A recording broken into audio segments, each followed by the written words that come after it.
agenda on the consent agenda and made a regular agenda item. With the remainder of what remains on the consent agenda, is there a motion to approve that? So moved. Is there a second? Second.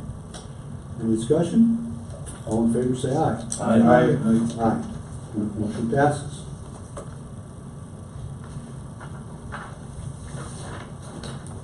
We're at the time of public comment. One person has asked to address the council on an area that is not pertaining to a matter on the agenda. David Schreiber. Mr. Schreiber, if you approach the microphone, please. Good evening, gentlemen. I'm happy to be back here once again and address the Sueur City Council. What brings me to here tonight is I have a few questions. Number one, I would like to know how much financial data is available on the airport. I personally feel the airport is a money pit for the city of Sueur. It should be sold or abandoned. I do not see it as a productive thing for the city of Sueur. On another matter, I wish to adjust employment.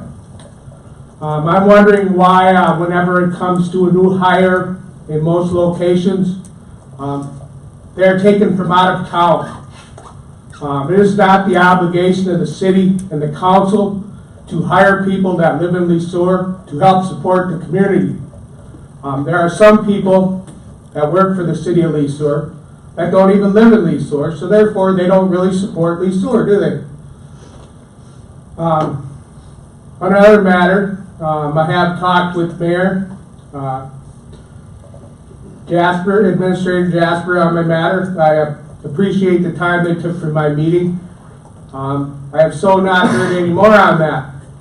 I will inform Mr. Crujo that I did address some emails to you, but I did address some of that with the state of Minnesota today.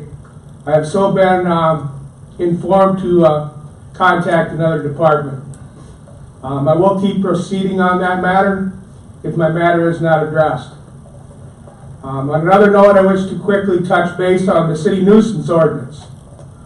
This was shared, some of this was shared with the mayor and Mr. Crujo.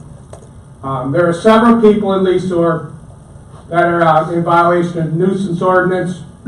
Nothing is done there. These people are so rude, the street department can plow the snow. They'll go plow their driveway and dump the snow in the street. They'll push it up against the bank, along fire hydrants, which could become a safety hazard. I wish also to state, in my area, Ben, I believe you know where my area is, there's a section of Vine Street. There's a few times the city does not seem to wish to plow that. Due to my accessibility and need to be able to leave and enter my property, I have plowed that.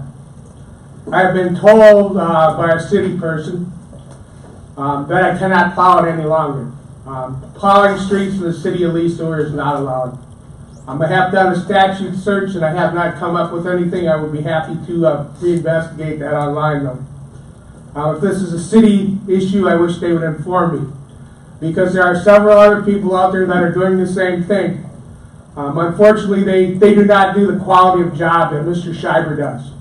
Mr. Schreiber takes pride in Sueur and living in Sueur. He is thinking about if this group progresses, a thing that will be given to that group is you will get a t-shirt that says Sueur Pride. I think it's time that we all step up, work together, and resolve the issues of Sueur rather than the council pushing them off to the administration and just agreeing with whatever the administration says. Again, I emphasize, I really hope this council and you, Mr. Crujo, will address my matters. I also will take my matters to the public and to other departments if I must. Thank you, gentlemen. Thank you for your comments. We can assure you they will be considered. We move then to item 6 on the. Is there any other public comment? I don't believe there was. We do have a couple items. One from an individual that wants to speak on an agenda item. It's towards the end of the agenda. This person could speak now if they want. Same with the airport expansion. We do have a hefty agenda, so I would leave it up to them if they want to speak now, and we can take, so if they have other stuff going on tonight, we're cognizant of their time as well. Okay. Jen Hovick, do you want to speak now or do you want to wait? Now is fine. Please do. To be clear, these are items that are on the agenda.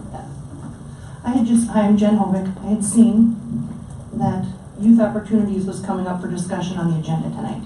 So as a previous board member, before Youth Opportunities disbanded, I thought I would just come tonight, answer any questions that you might have, and maybe clarify a few things, and see if a solution can be made tonight.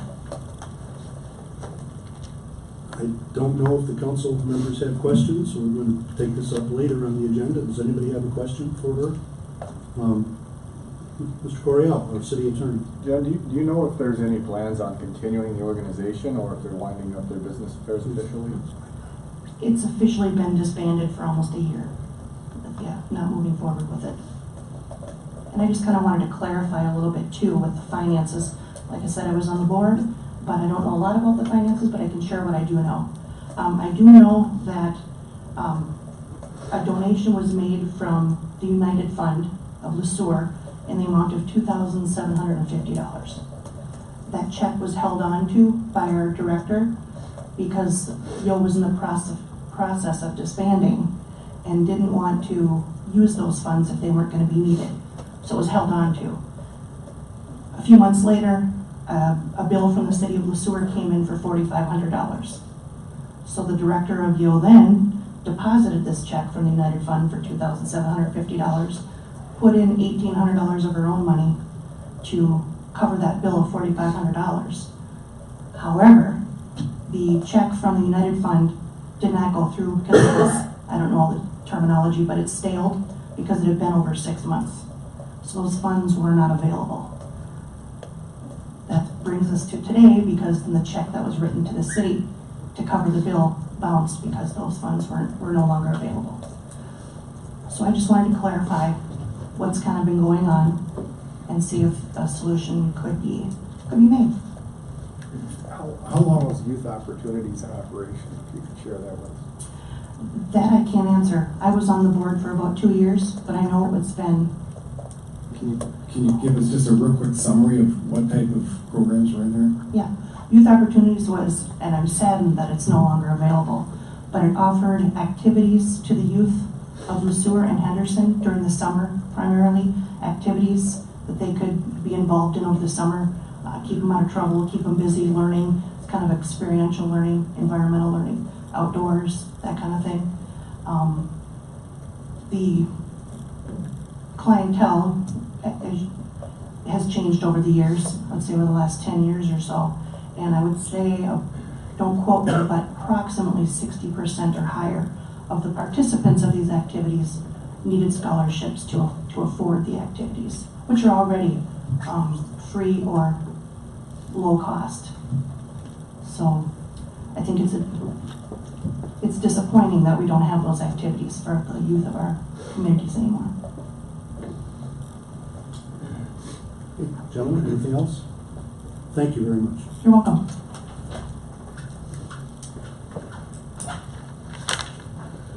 And the other person is Vaughn Lovely. Vaughn, you want to speak about the airport? I can wait until the agenda item comes up. That's fine with me. Thank you.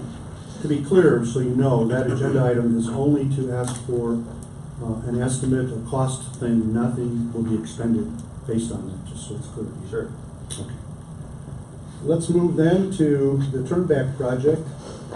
Item 6A on the agenda, 112 Turnback project update.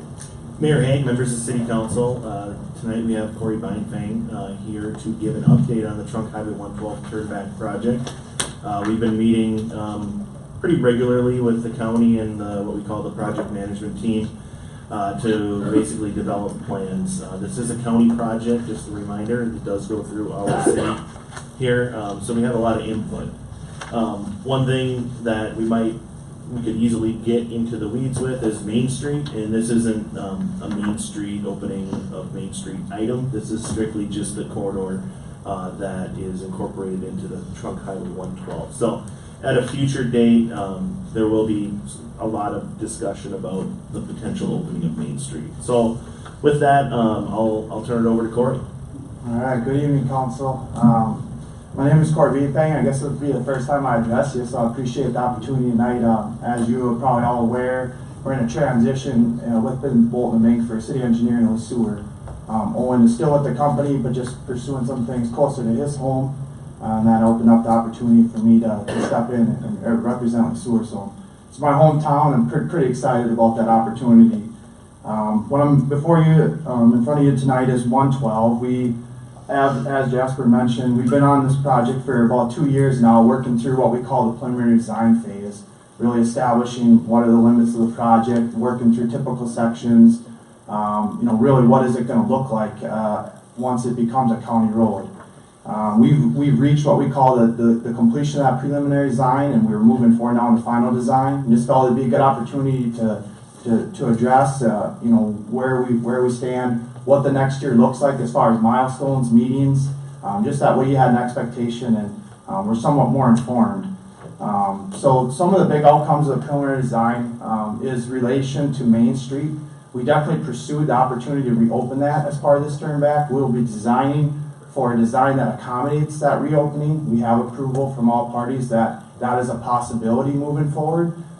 Certainly no definition of what that looks like, but just realizing that the intersection of Bridge and Main can be reestablished as a four-leg intersection. So that is a big outcome of the prelim design. Another piece that the city's had a lot of I guess influence on is having this turn back of 112 have some pedestrian accommodations. There are some portions of the highway today that has sidewalk, but there's definitely some gapping. And so we've been working with the county and identifying some of those opportunities. It's definitely going to be extension of sidewalks further along Elmwood, more of that urban feel brought out of town, as well as looking at some trail opportunities as well. South on 112, as you get closer to 115, and then similarly to the north part of town, leaving Dakota, and how do you get out of Mayo Park and things. So definitely not all refined and not all figured out yet, but certainly going to be looked at heavily here this coming year. And then just an overall quick overview of schedule. So starting really today into what I call spring, we're working through what we call that first phase of final design, really establishing those plans that are able to be bid and then constructed from. 60% is really our first milestone. We've got that around the April time frame. About that time, we would like to do an open house. We've already had one open house as well as a business-focused meeting. We feel that's a good time for a second open house. We'd start to get into things like staging and construction impacts, setting us up then for that 90% deliverable late summer. And then we're looking at a bid opening of either early 2020 or potentially late 2019 if things go well. And then following that bid opening, we do our third open house. That really is heavily on construction impact, staging, and then beginning construction 2020.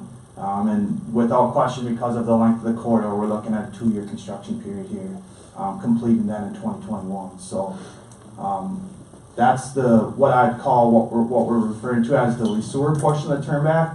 I'm sure some of you are aware there's a greater portion that is really from the south limit of the city limits of Sueur that extends then to Lee Center.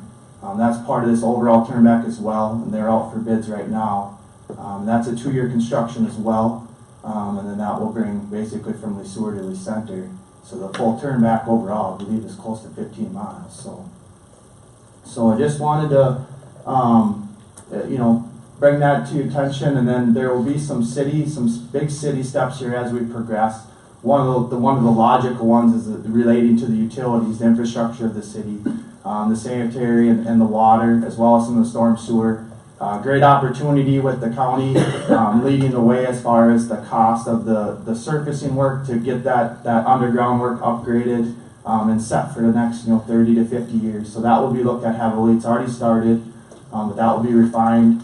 And then as part of that, they have an opportunity to follow the Chapter 429, that special assessment. The city has that ability to do so, has communicated the intent to do so, and throughout this next year, we'll be looking at that heavily, and in multiple meetings relating to that, public hearings and input being able to be gathered from the public related to that. So a lot to do here in the next year, but we're on the right track, and there's been a number of articles in the paper here out the last 6 months, and a lot related to Main Street. So wanted to give you that, I guess, that affirmation, that conclusion on that, and then if there are any questions or concerns, I'd be happy to address them. So.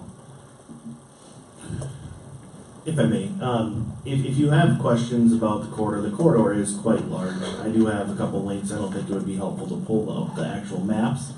But on our website, there is a link to the project. Bolton & Mink has a project page that has updates of what's going on. We'll probably showcase that a little bit on our social media, our website, and try to get people more going to it to see updates, because they're going to be coming more frequently. If you think about it, we're a little over a year out from construction, which seems like maybe a long time, but it's going to be here before we know it.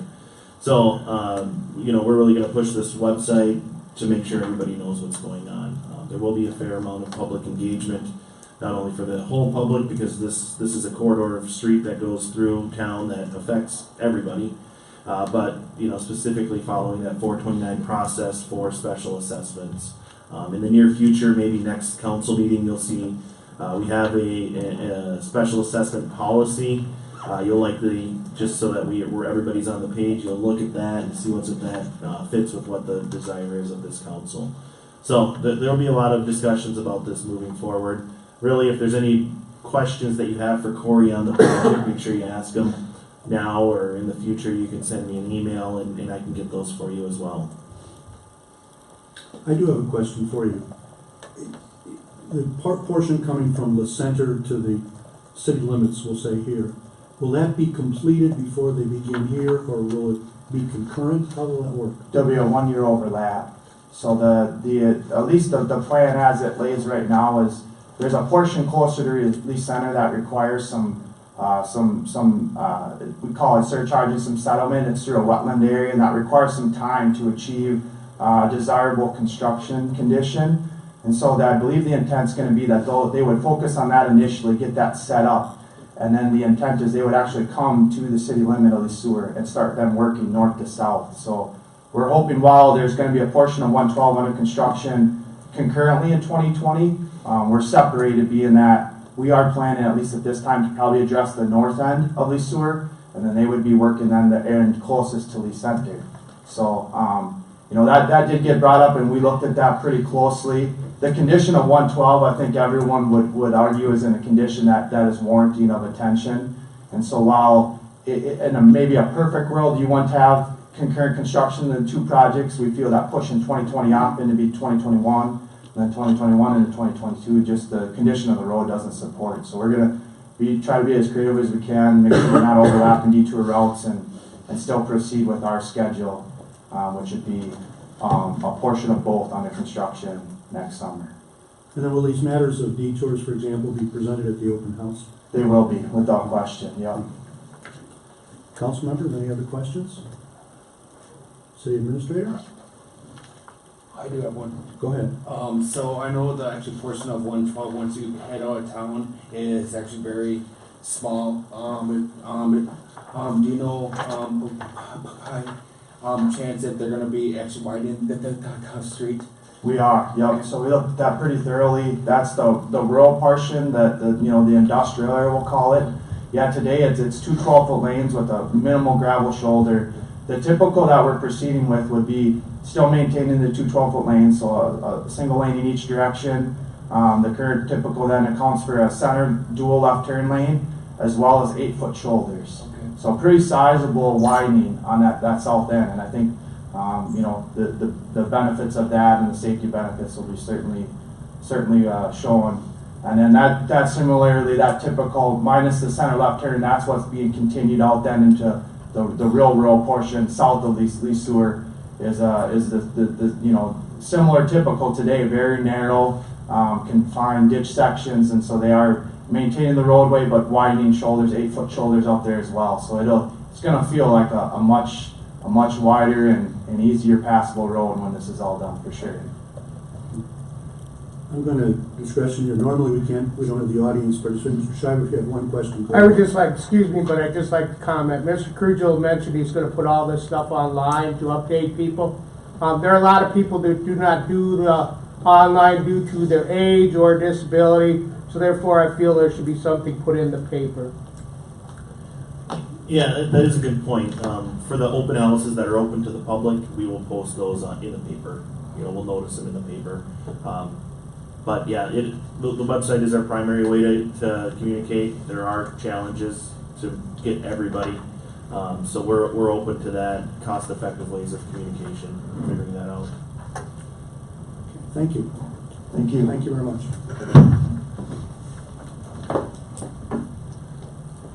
We're going to move to the next agenda item, which is the airport taxi lane project direction.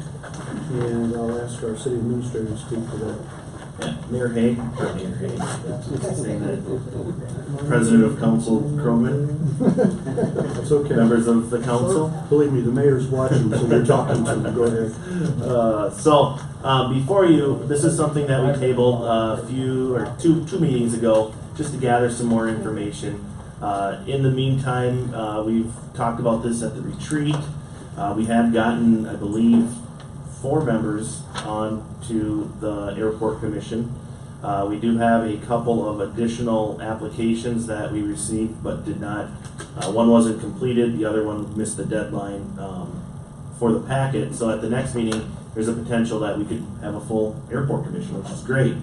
Tonight, the intent is just to get direction from city council, basically to look at adding water and sewer to the project. We've done some investigating. One of the items that I had as a question, I think most people did, is this eligible for the entitlement fund money that we get from the FAA? And the answer to that is yes, it is. So if this is part of the larger project, we can incorporate water and sewer into that project and follow that 90% FAA contribution, 5% MnDOT, and then 5% city. So that financial hurdle is there, we found out that it's not as much of a hurdle as if we would have to pay for it all. So what we're looking for, and what the way that this sequence of events will likely go is, we'd like to get direction on whether the engineers should kind of gather some information, get some information about what it would cost to put water and sewer in on this project. And what that would be is just a water main and a sewer main that would go out and be stubbed in. If hangar owners would like to connect to that, they would have to pay the sack and whack, and they'd have to connect to that themselves, similar to what a house would do. So there's that aspect of it, and basically what we're going to do, or what I propose, is that this goes to Airport Commission with this new information as far as how much this costs. They'll look at this project as a whole, see if it's prioritized correctly in the grand scheme of our capital improvement plan for our airport, and then make a recommendation to City Council as far as should we go forward with bidding this project out, is there something else we should do, things like that.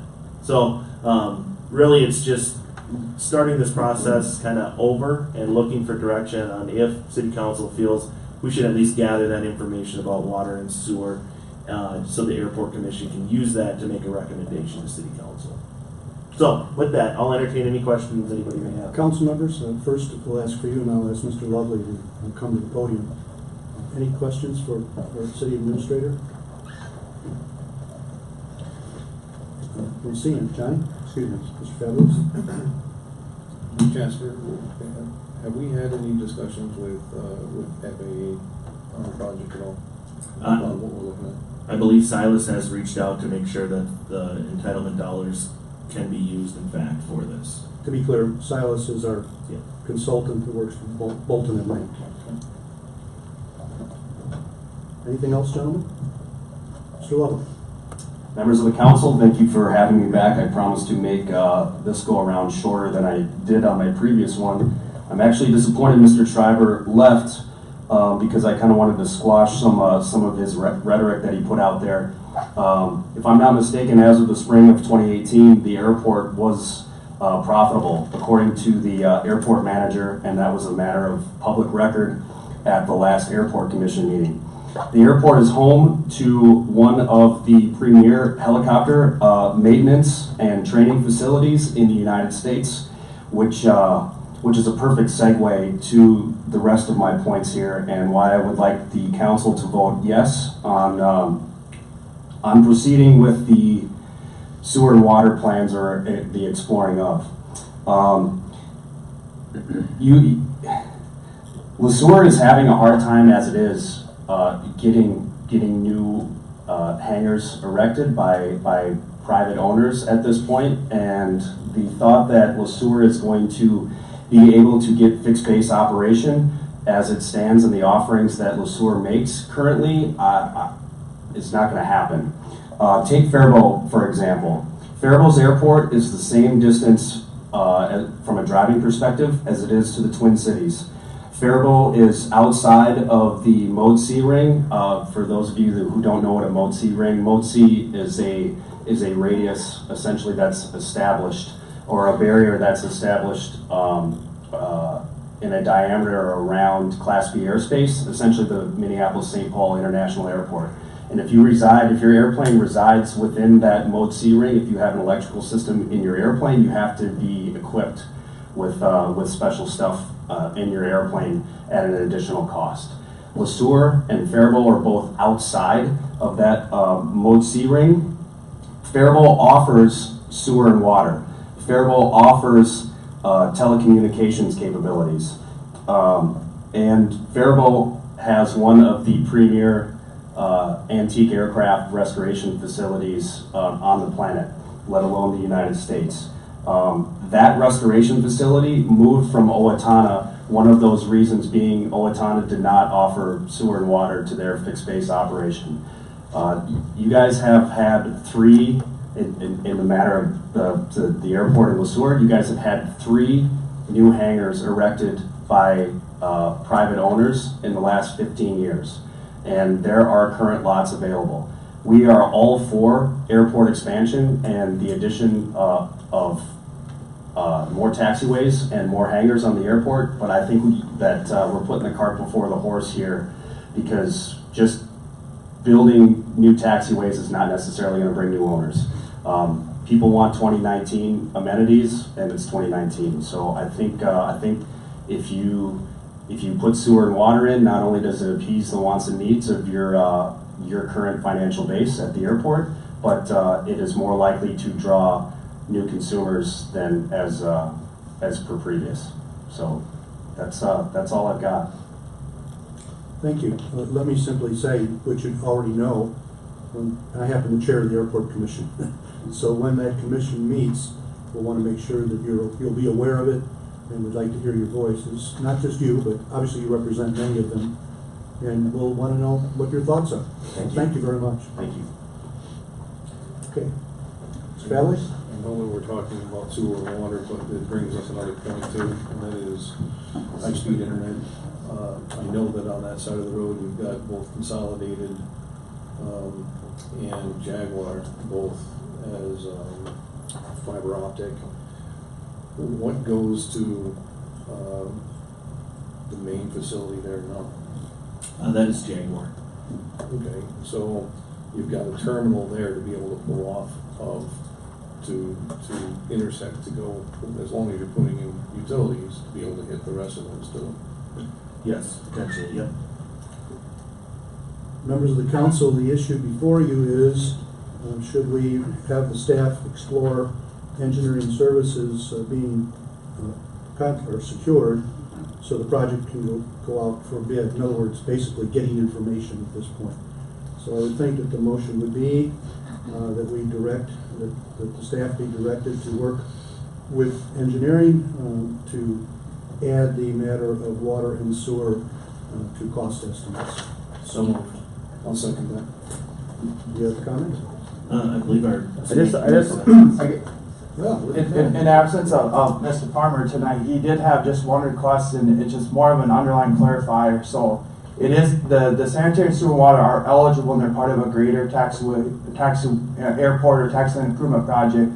But the one clarifier that we request, at least clarity from the council, is if the sewer and water is part of the new taxi lane expansions, i.e. the figure before you, and the airport hangars that would be designated future, or is this overarching all of the airport, including existing taxi lane and hangars today as well? So those are obviously going to be pretty different in scope, being that there's no improvements out there today. Sanitary, sewer, and water pretty easily expanded to the existing facilities. While they're still feasible, obviously that scope changes, and so we just wanted to have that clarity tonight. Mr. City Administrator. Yeah, I think all we're asking for tonight is just for this project associated with this taxi lane extension project. So essentially, if you can see my cursor, that water main, sewer main would go between these two, the existing hangars and the potentially new hangars, and it'd basically be a trunk line going here. Now, if we wanted to, we could tie it in up here and bring it around. We could also do service lines pulling off of that from here. There's a couple options. The biggest challenge would be these 3 potential hangar sites up here probably wouldn't have access to water and sewer. We might have to do something and pull it from over here. I think this is where it comes in. So we're just looking for this project in specifically, not the entire existing hangar network that we have. Why wouldn't we expand it to the ones on that map up from that taxi? Why wouldn't we get an estimate for all of it? We could. So internally we've determined the estimate. We kind of know what it'll be ballpark. And the larger this project gets, the more entitlement money we have to borrow ahead on, and which we can do or we can request to do. But then that kind of throws off the rest of our capital improvement plan. So we can do that if that's what council chooses, is to design it so that all of the potentially new hangars have access to this. We could do that. Why wouldn't you have it, we'll call it for lack of different, stage 1, 2, and 3. You'd have an estimate for the first part. If you added to it, it would cost this much if you went on. Why not get all that in front of us now? Particularly if we're looking at economic development. Yeah, is that something that we could do, Corey? Yeah. Mm-hmm. Okay. Yeah, if that's what council chooses, we could definitely do that.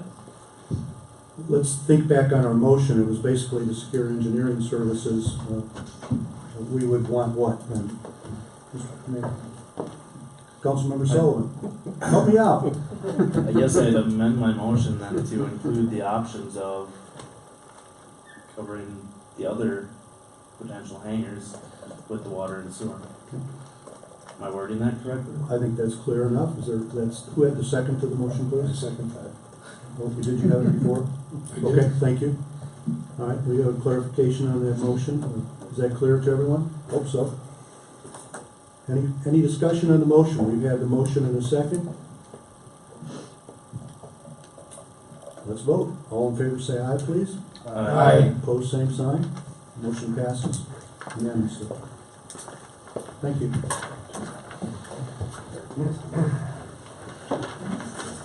We move now to item 6 Delta on the agenda. City Council goals and staff priorities. I know there's been one change. I'll ask the city administrator to address it. Simply, he's responsible for a particular area. I'm sorry. 6C, City Council. I apologize. City Council accomplishments. We're back on 6C. All right. Thank you, Councilmember Krogman. Before you'll see, and in your packet, if you have interest in it, there's a list of accomplishments. I actually put this together as a request from Mayor Hague during the review process, and I recently shared this with Councilmember Krogman, who requested to add this to the agenda for consideration, basically adopting it and putting it into the public record. So you'll see I can go through kind of some highlights of some things here. If there's specific questions about certain areas, if there's things that you feel maybe are missed. Basically, I went through past council agenda items and pulled out things that we've done. Financially, the capital improvement plan is one of the biggest things that I take pride in. it's something that really helps us plan and be more transparent about what we're spending our dollars on. The property maintenance code and basically our rental ordinance is something that we've had. Something that's really relevant right now is our snow removal policy. And we can talk a little bit more about that. I think so far this year, since we've had 5 snow emergencies, we've had 101 tickets written and 17 vehicles towed because of this. So you guys maybe are hearing it from some of your constituents, but those numbers are going down as more and more people are aware that when it snows you need to move your vehicles. Policies, we have a stormwater utility ordinance, a water meter policy, oath of office, plans. We adopted the Sueur Community Center organizational and funding analysis study. We did that in early 2018. Personnel, we had a lot of items with personnel. We implemented a new permits and inspection maintenance software. We established the Parks and Rec Advisory Committee. I facilitated a voluntary employee severance program, so we had 4 individuals that took advantage of that. And we went through a pretty large and extensive reorganization of the personnel structure here. So there were various people that were promoted from within, and we hired a lot of new people. So roughly 20% of the staff is new as of 2018. So that's a pretty significant number. And this is what I've preached in the past. With those things, there's always some growing pains the first year or two with all these new hires. But I think we're doing a nice job of adapting, and we're trying some new things. Agreements, we got that MediaCom franchise agreement done, which is huge. One thing that's in here that isn't as relevant, since we no longer have this partnership, is the sharing of an employee at the school district. Regarding city growth, we had quite a bit of items to be proud of here. We annexed 4 parcels into the corporate city limits. We sold a lot of property, the EDA and the city. I kind of grouped them together. Agri-Peer purchased a lot of property. We hope they expand in the near future. Ag Partners, we facilitated the purchase of this property that's adjacent to our wastewater treatment facility. We conducted this downtown master plan town hall that we had that was very well attended, I thought. We've had one final plat of a development, Kenry Estates, up on top of the hill on Doppy Lane. Let's see, we abated one property last year that basically went through the process of abatement to where city council needed to make a decision on what happened, which I think speaks wonders for our police department that does this stuff, because they're dealing with the other 300 or so letters that they send out and contacts that they make that, they were able to get those cleaned up, and we just had to bring one to the city council. So, and we had 7 new house permits, so that's big. In 2017 we had 2, 2016 we had 1. So we're hoping that continues. I'm not sure what the prelim numbers are, or if people are coming in with plans right now, but we're hoping that those new homes can continue to be built in our community. And basically all I'm looking for is questions, comments about the accomplishments. When we're looking for a motion to approve the list of the 2018 council accomplishments. Mr. Pavlik. One thing I don't see on here that I think should be the dog park. Dog park, Dog park. I think we want to add that to the list please. for approval. Yeah. Jasper already wrote it down. I watched him do it. Anything else, council members? Do you want this approved, or do you have it as written here to receive and file? You can have a motion to receive and file. I will amend it. I'll add dog park in there Yeah. somewhere. Understood. Yeah. With dog park added, would someone like to make the motion to receive and file this list of 2018 Sueur City Council accomplishments? So moved. For a second. Second. Discussion? Any? Now, keep in mind, it does include the dog park. Let's vote. All in favor, please say aye. Aye. Opposed, nay. Passes. We'll have to look other ways also, Mr. City Administrator, to let the public know about this, other than just file it away. So, I know you've talked about that. Yeah, yes, and we're looking at ways to, one, simplify our website, city clerk, HR director, communications director, Lawrence. We're going through a website redesign right now. You remember that from the retreat. We're looking at ways of really simplifying it. This is something that I'd like to put on there every year, and we look at it every year. It's a good recap, and it pairs well with this next agenda item, the council goals and staff priorities. Yep, thank you.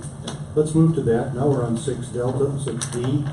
This is the 2019-20 City Council goals and staff priorities. Mr. Kugel? Mayor Haig, members of the City Council, this is the second time, or sorry, I keep saying that. Who's watching? Councilmember Cronin. This is the second time you've seen this format of our long-term, short-term goals, kind of all made into a different way we want to look at it. I proposed this at the 2019 City Council retreat. What I've done is created goal areas, so long-term goals, focus areas. Those focus areas and the strategies are from the 2040 comprehensive plan. And essentially what this does is it makes sure that all of our goals tie into the comp plan somehow, some way, and our long-term goals. So our long-term goals: fiscal responsibility, customer service, and planning for the future. Focus areas are land use, infrastructure, transportation, parks, recreation, and open space. And our strategies are volunteerism, philanthropy, partnerships, official controls, capital improvement plans, economic development and housing, and parks and trails.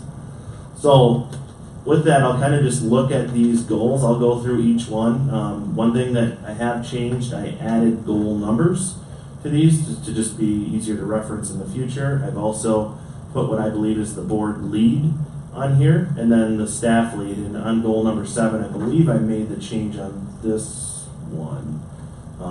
Goal 10, yes. Goal 10 used to be Public Services and Sound Community Development Department. Let's stop there for a moment, be clear. Under goal 10, at the very bottom, it's no longer public services, it is now who, please? Community Development Department. So I'll start off on goal number 1. And goal number 1 is finalize the zoning update and amend updated zoning map to 2040 comprehensive plan. Basically what this is the Planning Commission is going to look at the proposed zoning update and make a recommendation to City Council. Once that whole process is completed, what we will do is we will amend our comprehensive plan, so we will have a zoning code and a comprehensive plan that match each other. This will be very helpful for future developments, future questions that come up, and it will help provide guidance to our Planning Commission regarding zoning. Goal number 2, establish new utility billing software and meter system. So this is basically led by the City Council and the Public Services Department. And what this is getting new software established and implementing a new meter system, which last council meeting we were authorized to go out for bid on those, and those are out right now for purchasing those meters and also having those meters installed. So those are in process. This isn't something that is done overnight. This is probably a 7 to 8 month project regarding the utility billing software. It's quite extensive. Goal number 3, develop a comprehensive city policy book, including staff, council, and residential policies. This is something the city clerk, HR director, communications director will be doing. And she told me that she was excited about it. So I'm excited about it because we were looking, I can't remember what the policy was. Oh, the donation policy we were looking for, because those went out. It was an example, and it would be great to have a book with all of our policies in it and have it online so people can look at it. Goal number 4, this is something I'm excited about and I've been trying to get for quite some time, is developing metrics for the community center. Just to better understand how much each aspect of the community center costs, and then also to develop revenue and expense policies for each of those service areas. I think it's fair to say that we all know that the community center doesn't make money. I mean, it does, but we still end up having to subsidize it with general levy tax dollars. But the more information we know about what makes money, what doesn't, what we're subsidizing, or how that all works and how those pieces fit together, is something I think is a great conversation for city council and the city to have, just to understand what's going on out at the community center. I think in 2019, around 19 or 18% of our levy went to the community center. So pretty substantial part of it. So we want to make sure that it's operating to the best of its ability. Goal number 5, establish a volunteer program, documenting volunteer opportunities within the community related to city functions and coordinating those efforts. This is something that I'm going to take on personally. What I envision is each department coming up with kind of these little service tasks that service groups or Cub Scouts or whoever wants to try to volunteer. There's going to be a list of things that they can pick and choose from. Something that comes into mind is just painting at the community center, something like that. We're working on some kind of, I'll call them local experts on some of these subject matters, where somebody like Dick Moriarty could come in and give some direction to some of these people that are painting, somebody that does it for a living. But then it's a volunteer opportunity, and we can track it, and we can make sure we thank these groups and organizations for what they do, and it's really visible to the public. Goal number 6 is to continue to develop a robust capital improvement and capital equipment plan. We've done a nice job of this over the last couple years, and we're going to continue to grow it and keep that active. I think that's a very helpful planning tool. Moving on to the second tier, the last 6, perform inspections of all rental properties in Sueur. And this is essentially to ensure safe rentals for residents. So making sure that the rental properties in town are safe for people to rent, making sure that we are following our rental ordinance. This is quite the task to do, but our building official has already started basically breaking it up into quarters. So I think he had 200 and some, or has 200 and some to do this first quarter, and he's going to move it along. So I'm excited for this. I think this will bring some positive change in the community regarding our rentals. Goal number 8, develop an Parks Open Space Trail System master plan and utilize this plan to go after grant opportunities to make Sueur more livable and walkable. So this ties in really well with our comprehensive plan. This is something that RPAC could lead along with staff, and then we would adopt this, and this would also be incorporated, it's not in here, but be incorporated into our comprehensive plan as well. Goal number 9, continue to work with the Sueur Henderson School District to provide excellent service to the community regarding the sharing of facilities and maintaining a one-stop shop for recreation and community education programming. The one thing that is very relevant, and you maybe read in the paper that there's going to be a referendum going to vote this November for the school district. One thing I'm working with the superintendent is making sure that if there are opportunities to share facilities, we're doing that, and we're going to continue to do that. Our community center, we don't have a full-size basketball court, but there's things that we can share, and we do share, and we'll continue to do that, along with kind of this transition period of both of us having our own recreation people and community education people. Goal number 10, this is a community development department goal. We want to engage with area land developers and builders to market Sueur as an attractive community to locate a development. But we also want to focus on making sure that our existing businesses know of all the different programs and incentives we have available at the city, not only at the city, but statewide grants, things like that, to allow them to grow as well. So we want to make sure that we're making it attractive for people to come in, but we also want to focus on the businesses that we have in the community as well. Goal number 11. Now this one was not included at the retreat. This was based on feedback from the retreat, so this is a new one. But complete the transportation and utility plan and amend adopted plan to the 2040 comprehensive plan. So that's been in our capital improvement plan. Just said plan about 8 times, so it's in there. We're going to put it on our goals, so then we can do it and get it amended and added to our comprehensive plan. And then goal number 12 was also in there, and this is something that I had to kind of wordsmith to kind of get something out of it that we can use here in a goal. but utilize the various housing studies, housing study recommendations, and market analysis reports to develop a comprehensive housing recruitment strategy. So looking at basically having a document that says this is our housing recruitment strategy, here's the tools that we're going to use. We've recently got a market analysis for apartments, a market analysis for single family homes, basically saying, yeah, there is a need in the community for both of these things. Using those to market to potential people, it ties well in with goal number 10 that might come to the community to develop. We have some tools that have already been there that we've already used and developed. So coming up with that strategy and sticking to it will be something that I think is really good for the community. So those are the 12 goals. I did put, keep in mind this are 2019, 2020.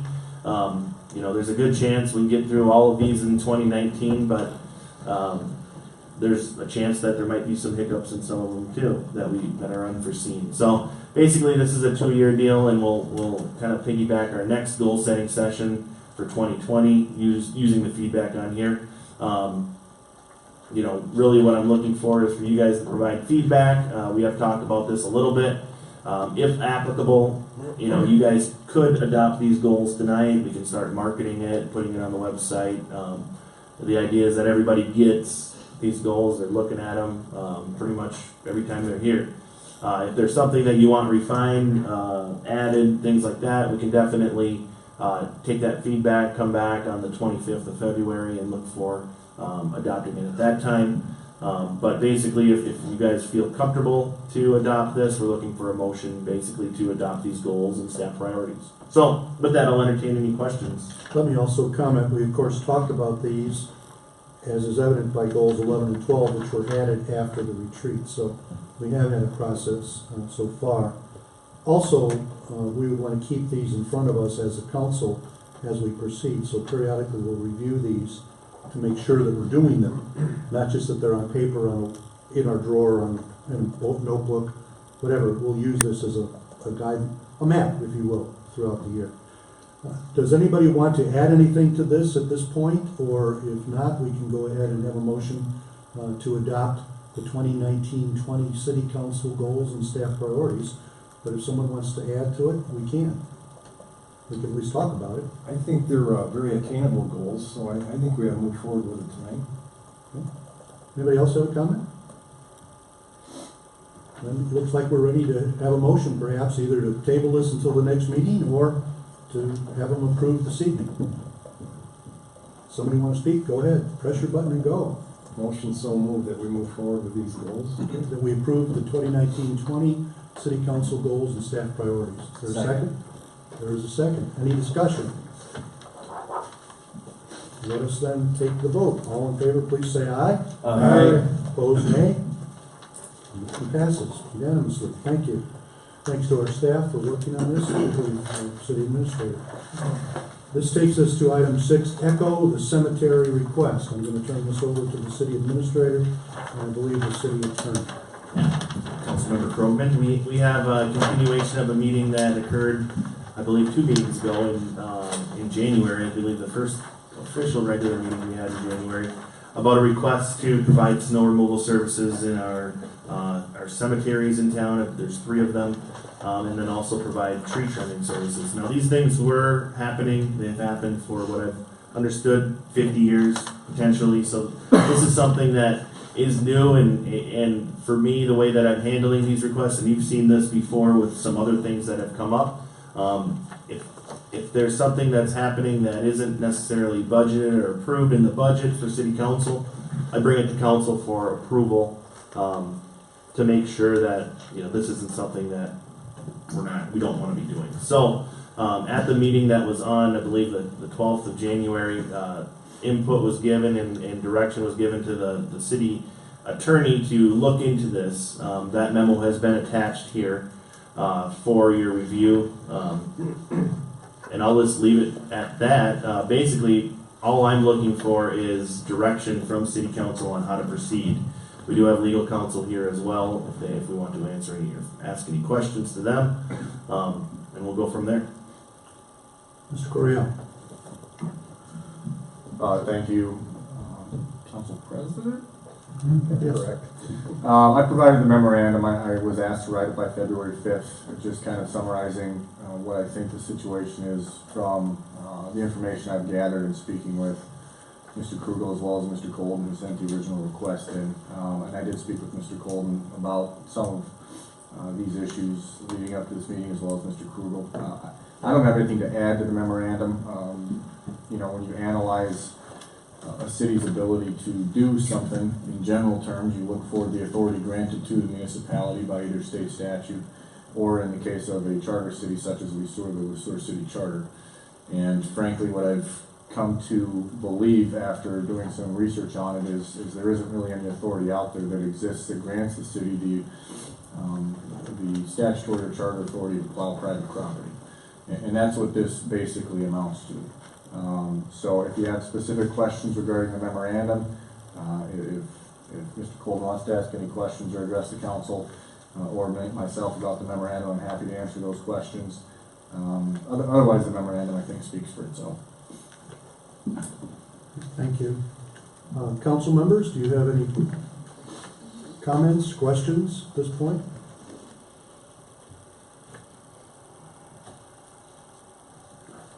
Mr. Colden, do you want to address the council in any way? Please do.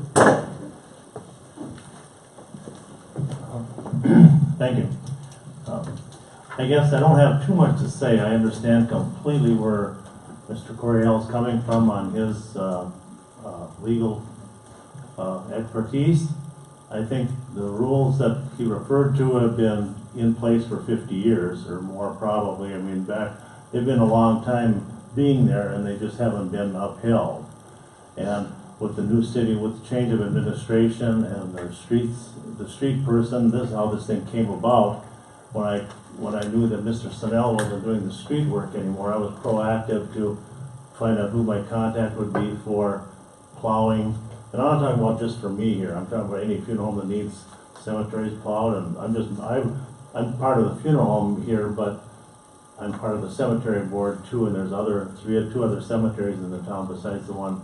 And the letter I wrote was on behalf of all three of the cemeteries. And I did talk to some of the directors of those other cemeteries. And I didn't necessarily get a hold of all of them to possibly come here tonight, but I think what I'm saying would be similar to what they know. But the cemetery we've been having this luxury, if you want to call it that, of having the city plow our cemeteries for many years. As long as I've been here 40 years and they've been doing it, so you're right on the timing. But I guess if there's an issue here of legality that needs to be addressed at this point in time, I guess I'm not going to argue that at all. I mean, I guess I don't want any of you guys to go to jail because of the minimum expense of plowing the cemetery.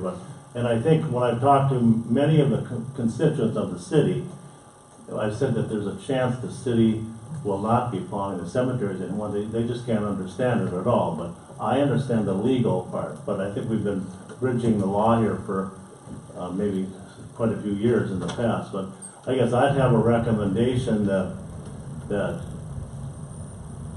two things could happen that actually would make sense to me. One would be to simply table this discussion indefinitely, or number two, if the city would come up with so that the city dollars wouldn't be used to plow the cemetery, but maybe the cemeteries could be assessed a set fee determined by the street department or something, what the cost would be, that we would maybe could just pay for the services that we are being provided. It's a nice system, it's a nice service that the city provides. They've got the equipment, they do it kind of, we aren't a priority, these cemeteries, unless there happens to be a funeral, but so it isn't like we expect the cemetery to be plowed first. That's not the case at all. But I guess those are my two answers to maybe how this could be handled. Would be either just drop it like it's been dropped for the last 50 years, or set some kind of a fee basis. And then I suppose the number three would be just vote it down, and we would have to find our own way of plowing the cemeteries. So I appreciate your time. Thank you. Mr. Krugel? Yeah, I mean, that's a good summary. I don't know if legal counsel has an opinion on if that, I guess, second option is even viable, Which one was number 2? to provide this service for a fee. I think that my opinion is the memo says we don't have the authority to do it, so we can't charge for it anyway. But leave it to legal. I've tried to come up with a way that I could put in ink that that's authorized, and I really couldn't do it because I understand Mr. Bolton's position, what he's requesting. The statute referenced in the memorandum regarding road authorities grants specifically municipalities, townships, and counties the authority to maintain the roads that they're responsible for maintaining. And directly in that statute, it authorizes townships and counties to specifically enter into agreements to plow various private property as they see fit, but it requires the counties and townships to be reimbursed for the entire cost of that so that it's not a public expenditure, basically, or a cost to the general public in those townships and counties. What the statute does not do is authorize municipalities to do that. And oftentimes when we analyze, the legislative intent of creating those statutes and various other things, we look at why it's omitted. It's just not omitted. It's just omitted. And so by exclusion, I think the legislature specifically intended municipalities not to be able to do that. Why would be a digging into the record books on the passage of those legislations, but I don't think there's a way to do it that would somehow change what's in my memorandum, I guess. I wish there was, for Mr. Colton's sake, but I just can't find a way to do it. Members of the council, you have before you a request, essentially, to provide these services. You've heard an option of an alternate. You've heard council on this. What are your wishes? What do you want to do? Mr. Kirby, do I understand correctly from prior communication you had with me that you will recuse yourself from discussion and from voting because you are a board member of one of the cemeteries? Is that correct? Yes, and I'm included in that letter. So yeah, I would prefer to abstain from voting, and I'm going to abstain from sharing any comments. I would be happy to answer any questions if anybody has any. Thank you.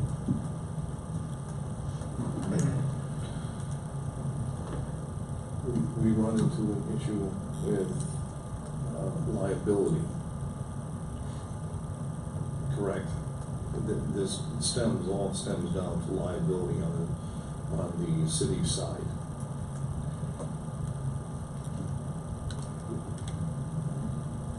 I assume that's a question you'd like me to address. I don't know that that's the only thing that you would analyze, but it's certainly a component of it. I think Mr. Krugos mentions, at least to me, the issue of, and it's a small issue because I don't think there's a significant cost publicly or privately to maintaining cemetery streets so they're plowed. Competing with other local businesses that are private in town by the municipality when you don't really have to as part of it. If the council wants to enter into an agreement where they'll do that, regardless of the information in the memorandum, certainly I would request that that agreement include issues relating to liability and insurance and who's going to cover damages and those types of things. But that's a component of it. The other component is, the third component is that the city's streets department is there to maintain public streets, and it's in the city code who the responsibility lies on for maintaining private driveways and sidewalks adjacent to private properties, and it's clear by your charter and code that that's the responsibility of the property owners. So I think there's a number of various aspects to that. If liability is why the legislature left it out, then so be it, but I couldn't speak to that directly. Council, what is your pleasure? I don't see where there's any pleasure in this at all. That's a technical term. Yeah. Thank you. Have you looked into what plowing services would wind up being? What information do you know outside of just the city doing this before? I have not really explored the public sector as far as plowing goes. And, I'm only concerned about one cemetery here, as far as the cost of it. you know, the other cemeteries, you know, we were all together in this with the city doing it. We'll have to find whoever we decide to plow if you guys don't pass it. The other cemeteries will find whoever they're gonna plow. And I guess I haven't done any exploration of this because of the fact that I was waiting to find out this situation. I mean, we have to plow the cemetery. The city's been plowing it this winter already. And we've had 5 or 6 recent snowfalls, and we haven't had any for until the last 3 or 4 weeks that we've gotten hit with snow. So there hasn't been much snow plowing needed.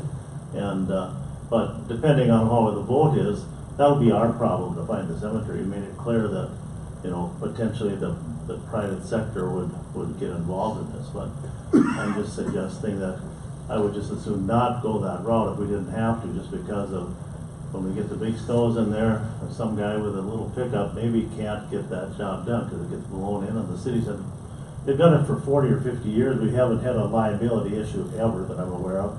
I mean, it's not that we're not asking for people to find graves, just plow the road. You know, in the space between the roads and the grave markers are there's not much of a problem for skilled driver driving the city plow. So, but I mean, I think if you vote this down, that's our problem to get somebody else to do it. But so there would be somebody out there. It's just that we're nonprofits. The cemeteries are nonprofits. We're just trying to, you know, the system has worked well for all these years. So I know it's a conundrum for the group. You know, you've got some potential legal issues. I can't even imagine what they would be. I mean, there's a statute that I don't know who's going to sue who here.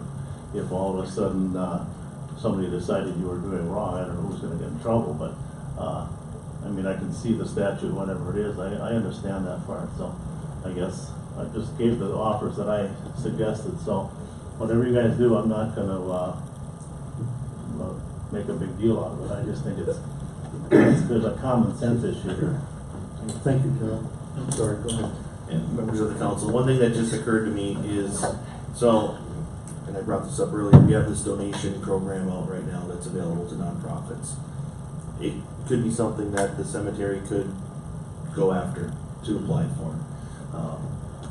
That is an option. I didn't think of that until just right now. So, you know, the requirement is that it serves some sort of public purpose, and the organization applying has to be a nonprofit. So the cemetery associations fit that kind of criteria, they could apply for that donation request as well. So I believe that this year, 2019, same as last year, there were $20,000 allocated for that. So that could help out this cause if council so chooses at that time, and if the organizations choose to apply. So I just thought of that, so I wanted to make sure that that information got out. Again, the request was made that the employees of the city plow snow, do minimum road maintenance, and minimum tree maintenance. There were 3 aspects to it. Snow removal, minimum road maintenance, and it reads minimum road and tree maintenance. Can I just say one thing? That's simply because that's what they've always done. I think the biggest concern is the snow removal. You know, I mean, you could define that to a different point, but basically the tree thing has just been when there's been storms and what have you. But that is the snow plowing is the biggest issue. We can focus on that, council. Again, what do you want to do? Sometimes we have to make decisions.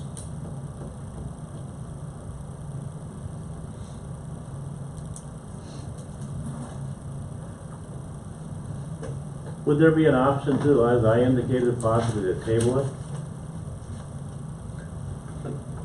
Table this. Well, I'll answer that. Yeah, we've already tabled it once. We can table anything we want to table, but all that does is continue what appears to be a legal action. That's quite frankly what it does. So, gentlemen, I'm going to make a motion. I can do that as a member of the council. There's a second. We'll see. I do it with some reluctance because I've stood in the snow in one of those cemeteries, and I'm glad the road was plowed when I went there.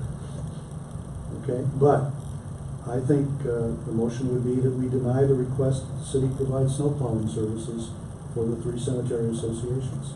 That would be the motion. Is there a second? I reluctantly second. I second. Let's have discussion. I'll say it again, just as my colleague just said, it's very reluctant, but it appears to be necessary. And possibly this donation program might be a way, without prejudging what will happen there, but that may be a possibility. So, any other discussion, please?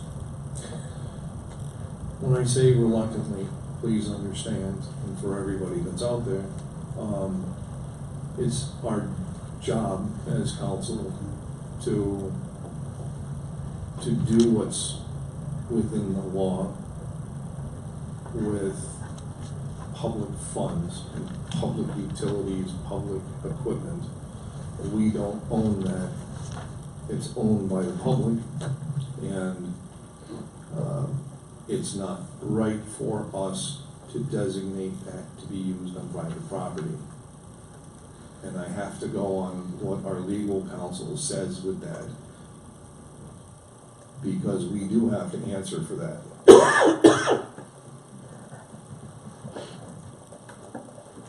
Other council members, do you have any comments, any discussion?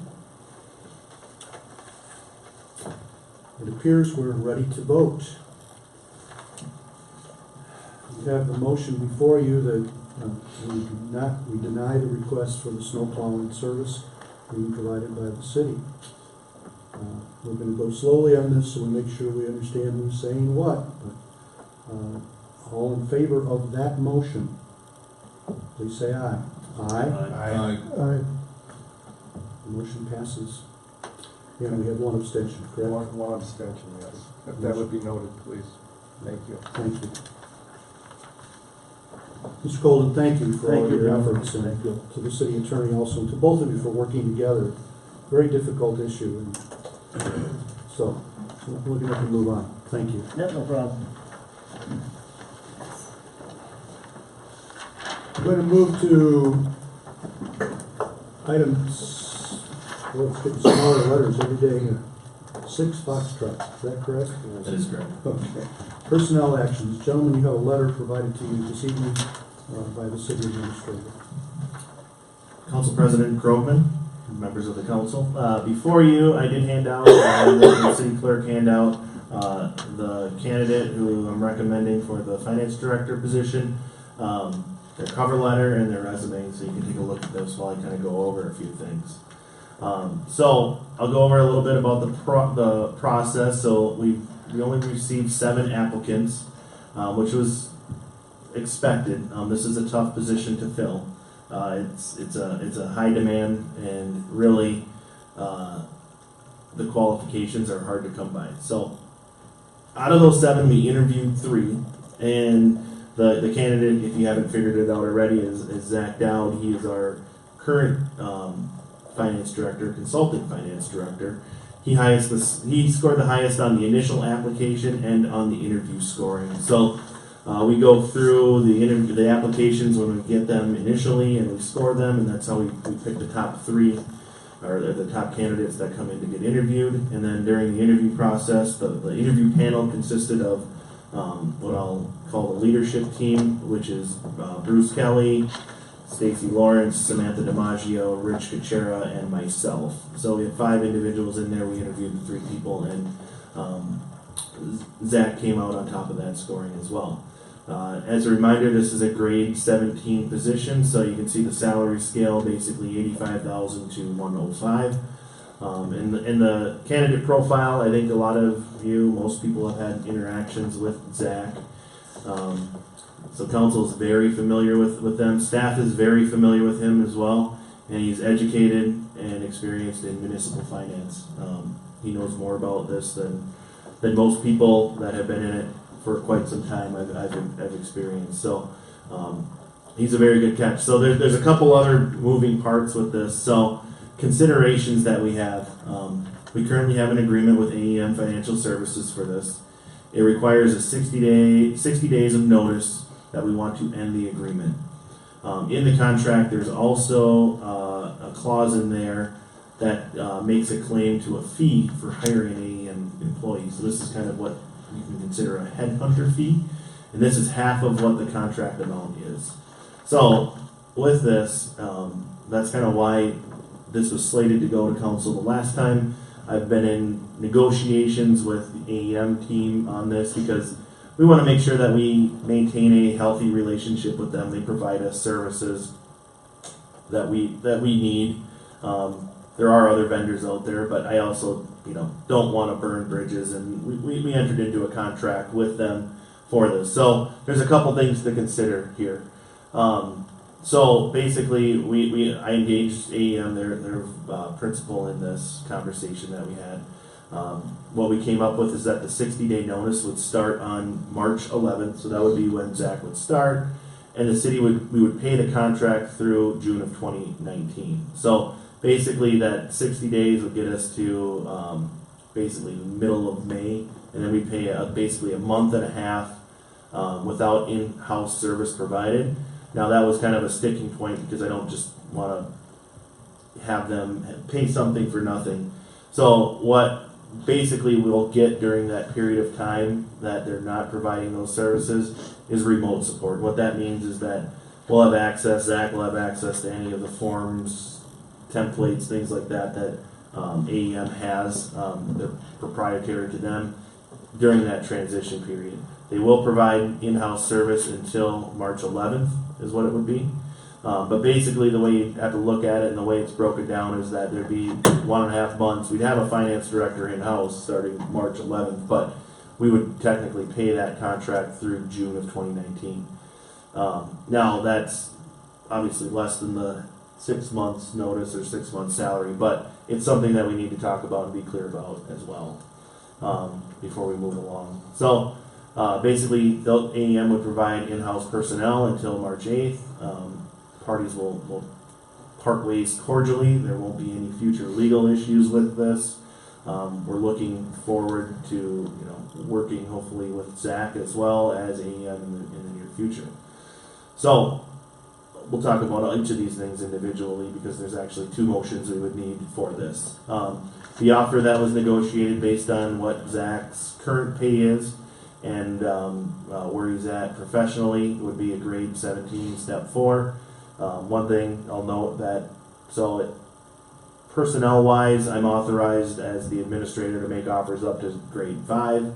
Anything over that, I need to get involved with, the council needs to approve anything above that formally. So this is grade 4. There would be a vehicle allowance and a cell phone stipend.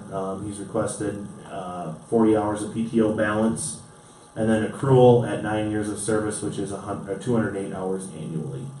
So that's essentially the compensation package that was negotiated for that position. So I want to talk to you, have an engagement about one, the AEM contract, and if you feel comfortable with the outcome of that.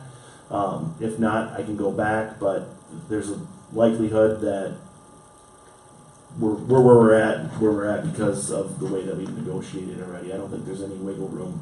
So essentially, if you want to go back and you don't feel comfortable, then we won't be able to hire Zach.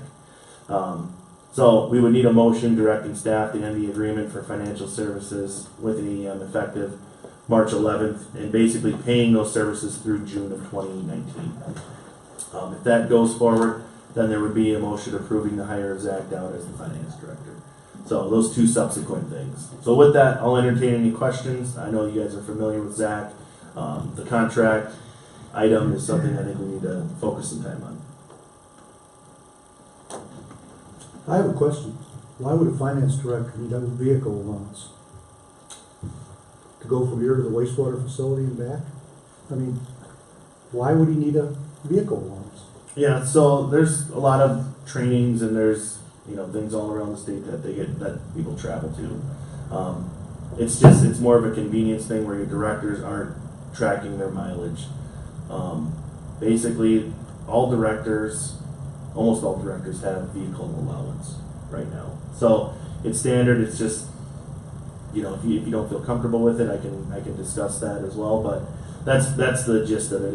It's for the convenience of the person to not have to track their mileage when they're traveling different places. We don't provide them with a vehicle to do so. So if they do have to make a trip to wastewater or electric or something like that, they use their own vehicle and they don't have to spend their time that they can be doing other things, tracking their time or their mileage. And to be clear, I'm not practicing tax law here, but it's basically taxable income, and they'd have to file the proper forms to be able to not have it be taxable.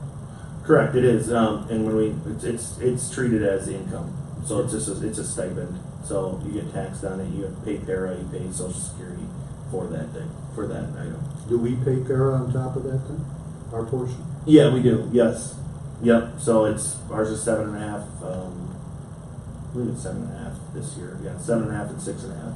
So we're paying Social Security, Medicare, and para on top of the $400 per month. I don't know exactly, because I think the employee contributes some of it. We contribute some, the employee contributes some. Yeah, Our so, portion. Yeah. Unfortunately, Zach's the one that can answer the question. Yeah, I realize. just good. Okay.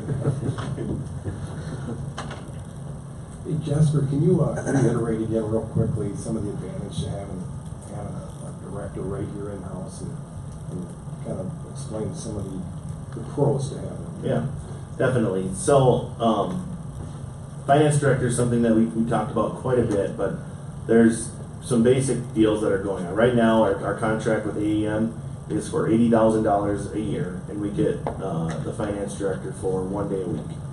Now, I've been forthcoming that, if I need something from Zach at 8 o'clock on a Monday night, he's there, he'll answer. So that he's accessible in that sense.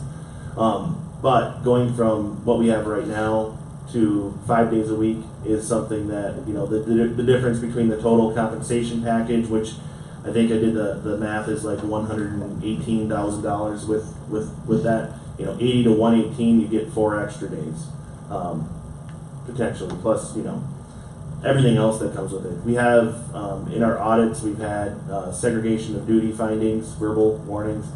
Cities our size have a difficult time having segregation of duties in the financial world. Adding this position helps.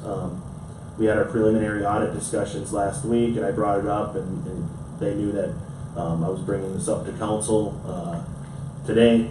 And they said, I'm like, well, are we going to be able to get rid of this verbal finding? They said, well, we'll have to look at it and look at what the duties are of the position. So there's that. So there's some legal standings with it. The big thing is getting ahead. We've done a lot of legwork with our financials so far. We've done a lot, I feel, since 2014 when Janelle started, cleaning things up. But we have a huge punch list of things that we want to do internally that we don't have the personnel to do it. Prime example is utility billing. This will have another set of eyes looking at utility billing. Just since kind of the retirement of Mr. Snow, we've looked at that utility billing, and there's things that have been, not looked at and evaluated for quite some time. So we're finding a lot of things that we thought we were doing well that we need to fix. So this finance director position will oversee all those operations. One of our primary goals or long-term goals is fiscal responsibility. There's this GFOA certification that we would try to get with this that kind of says, oh yeah, you guys know what you're doing budget-wise. But really it's just more hours, more time put into our financial system that we have here, which I couldn't put a number to it on as far as how much money we will save by putting more time in this. I don't want to speculate, but it'll be something. I mean, just the utility billing aspect is quite a bit. It's quite significant. So there's just a lot of time that's necessary to get things figured out. And there's a lot of intangible advantages to having them here, where you can engage with some of your different departments, some of the heads of your different departments when there's questions about budget and things like that. Correct. Yeah. So running those, monthly budget reports that maybe some of the managers aren't getting or don't have access to, and just getting people more involved with the budget process. definitely. How will it affect us when we look to the future, particularly with the 112 turnback and other things that, with bonding, for example, how might it affect us there? It'll be helpful. Zach and myself facilitated the bond sale of the 2017 A general obligation bonds. So we've done it together. We went through the process, the rating calls, things like that. I don't think it would be much different than what we have right now going on with AEM, but having somebody in-house to look at things more closely related to our bonded debt, I mean, it'll be helpful for sure. Allow me to ask one other question, certainly I want other council members to do so also. How does this affect our work with the wastewater facility and the allocation of time? Yeah, so that is a good question. So right now, basically we have 3 enterprise funds: water, wastewater, electric. We have stormwater. We haven't pulled any salary or any dollars from that. In the future we could.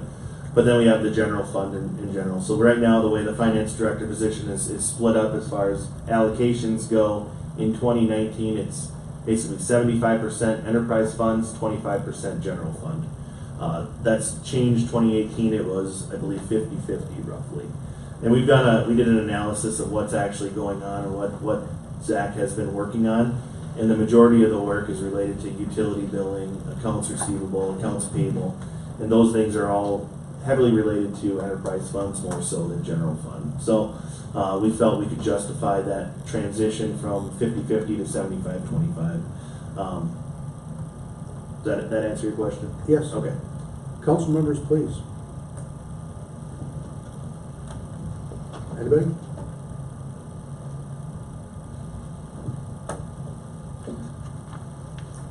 $400 a month is a car payment. It's just a lot for an allowance as opposed to mileage.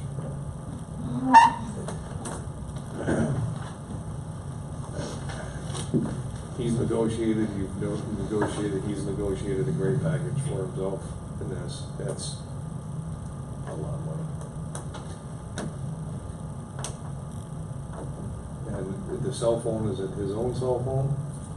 Yes. Yep. He provides his own cell phone. We reimburse him. And his own service. Correct. You realize on the cell phone service, Verizon is going to be about $75. It depends on what data packages you have. If you have unlimited data, then it's more than that. So I'll be frank, I've done an analysis of what it would be to get like an iPhone, I think it was a 7 at the time, to lease that item, like the 64 gigabyte iPhone 7 with the unlimited package, and it came up to $120 a month roughly for that. And that's leasing the phone as part of the package, which is what they typically do. So the 100, it depends on what you do. For me, I'll just give you a little personal tidbit. My wife and I share a plan. Our plan together, I think we have 32 gigabytes of data per month. Our plan, and she gets a 20% discount through her work, is about $180 a month. That's splitting it up. So if you have a single person, that 100 I think is pretty fair as far as if you incorporate the cost of the phone in there as well. So we've looked at it. Yeah, the vehicle allowance, that's where it's been at since 2000 and before I got here. So that's what the vehicle allowance has been at. And to be clear, each of our directors right now has that in their contract, correct? Not all of them. Not all? So all of them but 2. So 3, well, including me, there's 6, so 4 out of the 6 would have it. And the 2 that do not, what do they have? They claim by accountability? So you've seen, so Stacy has submitted mileage. We've seen that in the past. And then Bruce Kelly hasn't submitted anything. He has the police department has that Honda Civic that they use to travel to events and things like that. So they have a car that they have designated for the police department. So just those 2 have different ways of doing it. Councilmember Sullivan. Jasper, how do you figure out the 9 years of service on that? you gave an explanation of that, how did you come to that number? Yeah, so it looks at what he's done in the past for his experience. You know, basically he graduated from high school, or from college, when he was 21 years old, and he's now 28, so he's got roughly 7 years of service. You know, he wanted more than that, and this is what we came up with negotiation-wise.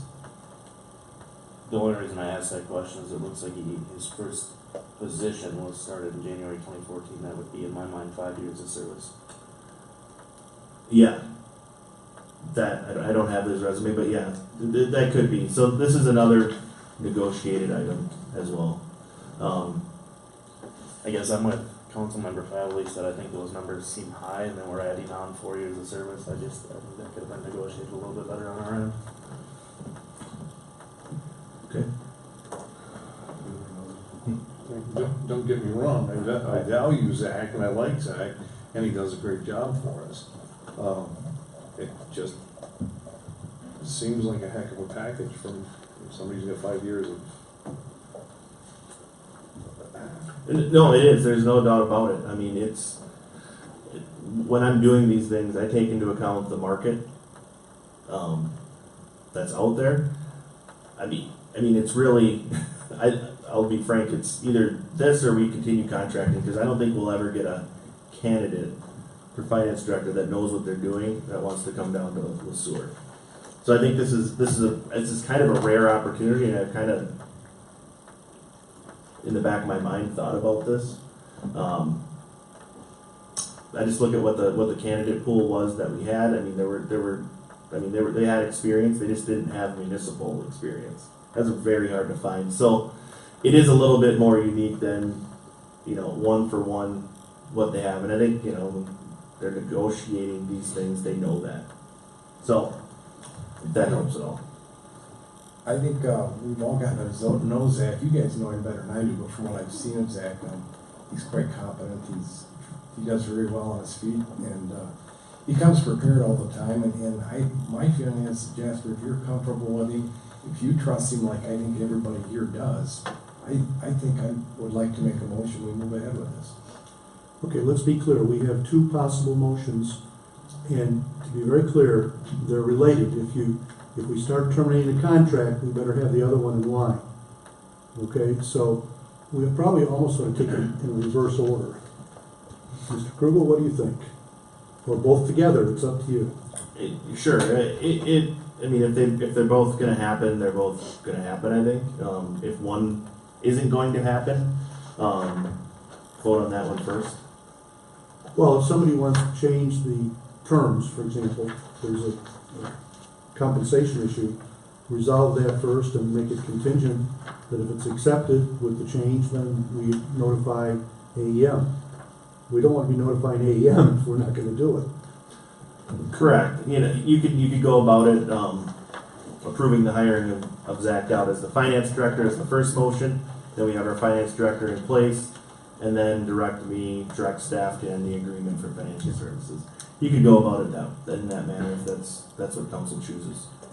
But again, the compensation package would be, you'd want to have that in line before you move to approve hiring them.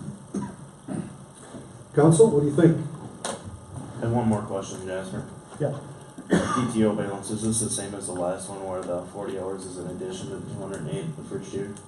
Yep, so I'll talk a little bit about that. So essentially our PTO is accrued on a bi-weekly basis.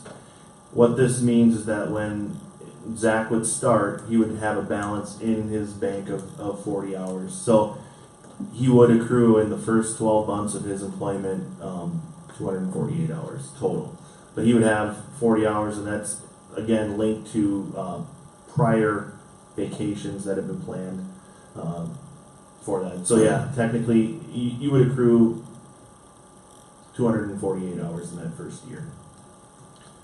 So just out of curiosity, why would we not, when we're doing these hires, and I thought of it last time, and I didn't think to ask it, why would you not hire him with a preloaded 40 hours, subtracting that from your 208 that you would receive in the first year, if that's what you're hiring them at?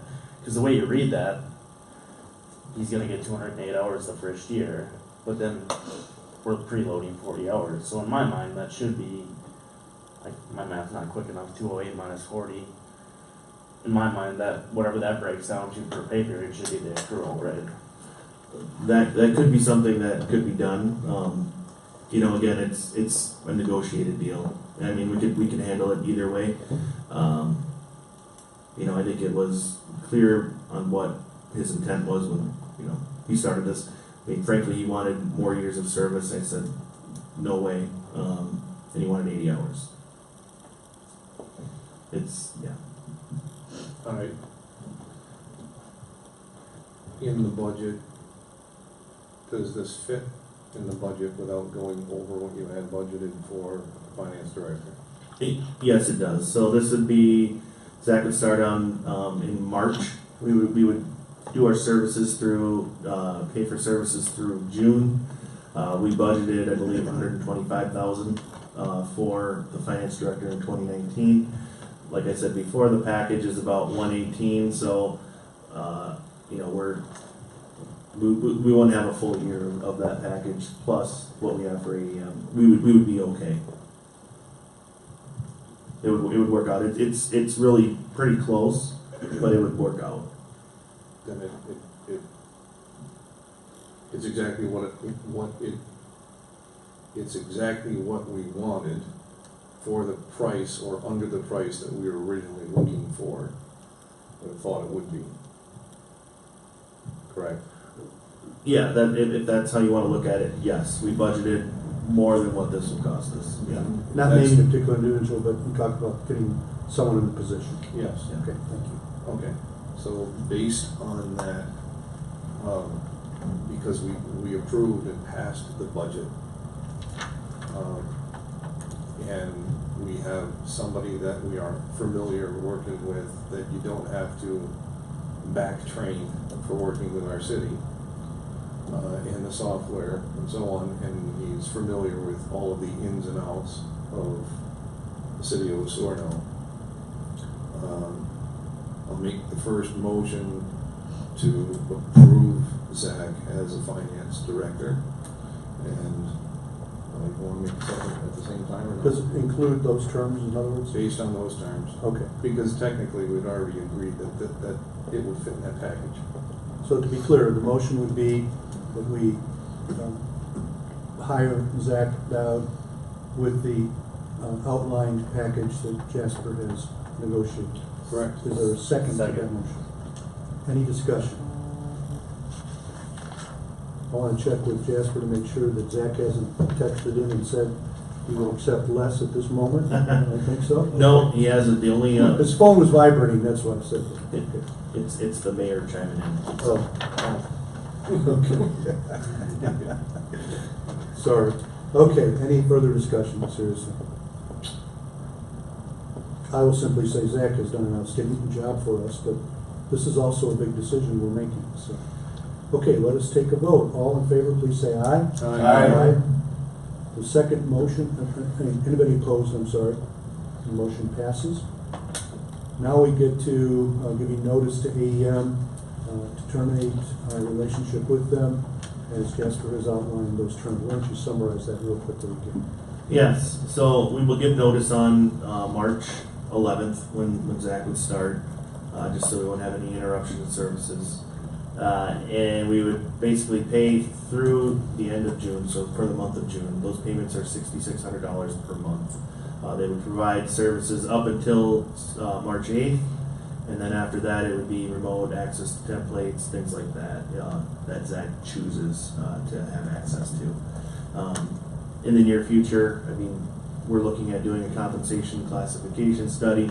The AEM's one of the groups that will get an estimate or RFP from, so there's a good chance that we'll be working with the same group in the near future too. So, and like was mentioned, it'll be a seamless transition. I mean, that's the biggest thing I'm excited for. We'll hit the ground running. Okay, it would appear that the motion would be to provide AEM with notice that we will terminate our contract with them on March 8th and continue with negotiated terms through June. Is that a fair statement? Yes. Okay, someone want to make that So motion? moved. Is there a second? Second. Any discussion? We'll then vote. All in favor say aye. Aye. Opposed, nay. Motion passes. I'm sorry, go ahead. I just asked for a 5-minute recess. That's a motion. And you made a motion. Is there a second? I'll second that. I knew you would. You can just grant it. I know. Motion granted, let's go. I want to watch Mark. You want to get something? I have a question. You got a motion.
We will now come to order. The recess is now over. And we will proceed on with our docket. We're at 8 Gulf, the Minnesota River Valley Public Utilities Commission, an update. I'll start with the city administrator, and then we'll have other commissioners speak as we need it appropriate. Go ahead. Yeah, thank you very much, President Grumman. That's a scary time. Yeah, so, and it's hard for me to say it. So I just want to, basically, I want to get into the habit of providing updates about MRPUC, the Minnesota River Valley Public Utilities Commission, and things that are occurring there that aren't related to the board. So discussions that I've had with their city administrator, their legal counsel, things like that. I do have a few talking points here. Number one, we'll talk about land purchase. So at the previous MRPUC meeting, there was a 3-2 vote to purchase the land that we have, that the city of Sueur has purchased. MRPUC is to purchase this from the city of Sueur, and that land would be deeded to MRPUC. And that was a 3-2 vote. There wasn't a full board there. There was 3 city of Sueur people, 2 Henderson people there. So the vote was on city lines, we'll say. But I wanted to make sure that you guys are updated about this because the city of Sueur fronted the money for this land. We don't have any use for this land. What I've done is I've had our legal counsel, city of Sueur's legal counsel, draft up a purchase agreement for this land to be deeded over. It's a purchase agreement for the land to be deeded over to MRPUC. I was originally going to put that on the agenda today, but the conversation that we've had, that I've had with the city administrator over in Henderson, thinks that might muddy up some of the negotiations that have been occurring regarding the dissolution of MRPUC. Just because that's another asset that MRPUC would own, and that asset would have to be divided up amongst the parties. So, unless it's directed otherwise, I think at a minimum I'll bring the purchase agreement to the MRPUC meeting at the next meeting for MRPUC to execute. I don't know if the MRPUC chair feels comfortable executing the purchase agreement. The direction at the board level was to purchase the land for the fee or the price that the city of Sueur paid, plus any applicable fees associated with transferring the deed. At the time, we didn't talk about a purchase agreement, and I don't think it's a big deal to wait a little bit and see what transpires with the negotiations with the dissolution. So, regarding the land, if anybody's not familiar with what the land is, it's I think roughly 6 acres of land that was purchased from 8 partners that's directly adjacent to the property that the plant is on to the south. So if at all the plant needs to expand, that land would be essential for that. From what I've understood with conversations with Jeff Shodine from Ag Group here, this land was talked about being purchased when the plant was built. It just never transpired. So we have control, the city of Sueur has control of the land. MRPUC has said that they want to purchase it. There's just a couple other things we have to do. I wish we would have had a purchase agreement. I would have brought a purchase agreement to the MRPUC meeting. I didn't think it would, basically the way it was originally thought to happen was Sueur would have the land, we would hold fee title to the land, and then there's basically the MRPUC can use that land, similar to the land that the plant is built on. There were some conversations at the board meeting that they didn't necessarily feel comfortable with that, and we came to the conclusion, well, let's just deed it to MRPUC. And then MRPUC has it, there's no question if MRPUC can use it or own it, and that's what was passed. So that'll continue. Any of the board members feel free to chime in if I missed anything. But I don't know, and I can't speak for the chair. I don't know, specific purchase agreement, if that was in their mind as far as when the that motion passed at the MRPUC level. It's a little bit different. So, you know, for the sake of doing it correctly, you know, I would recommend that we bring the purchase agreement to MRPUC and see if we can get that executed. There's a good chance that if there's a full board there that won't happen, so that's the risk. Anybody have questions Well, it was about? a 3-2 vote to purchase the property from the city of Sueur. And the contingency on that was that it was going to be purchased from the city of Sueur and deeded to MRPUC. So there shouldn't be any way for that to be voted down because there's no vote to happen. It's just a matter of signing the paperwork, because that vote's already passed. Correct. It has. There will be another time when there's a disbursement, if this occurs, disbursement from MRPUC to the city of Sueur that needs to be approved as well. You know, the disbursement or the approval of disbursements checks. That could potentially be another hang up that it could be voted down on. And when you make a vote to purchase something and to have obviously the agreement, then the idea in that vote that we didn't have before was that we voted to buy it at a price that was agreed on, which means that that disbursement really has to go through. I know exactly what you're saying.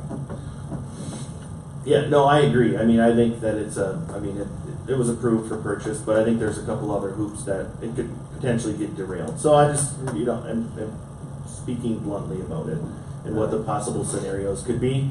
I think my recommendation would be sit on it until these dissolution talks get further along. So I just wanted to make sure, because we're holding on to a piece of land that we thought we were going to get reimbursed for, roughly $200,000. So that's a big deal that you guys understand. So we're sitting on it. It's something that we need, in my opinion, at the wastewater treatment plant. There's a good chance that. Oh, I have a question. Yeah. You keep, I don't understand what you're trying to say, because we voted to purchase it, MRPUC did, so there shouldn't be any other discussion regarding that. When you say you table it, or not table it, but you're saying Sit on it. sit on it, well, we already made a decision, we're gonna purchase it.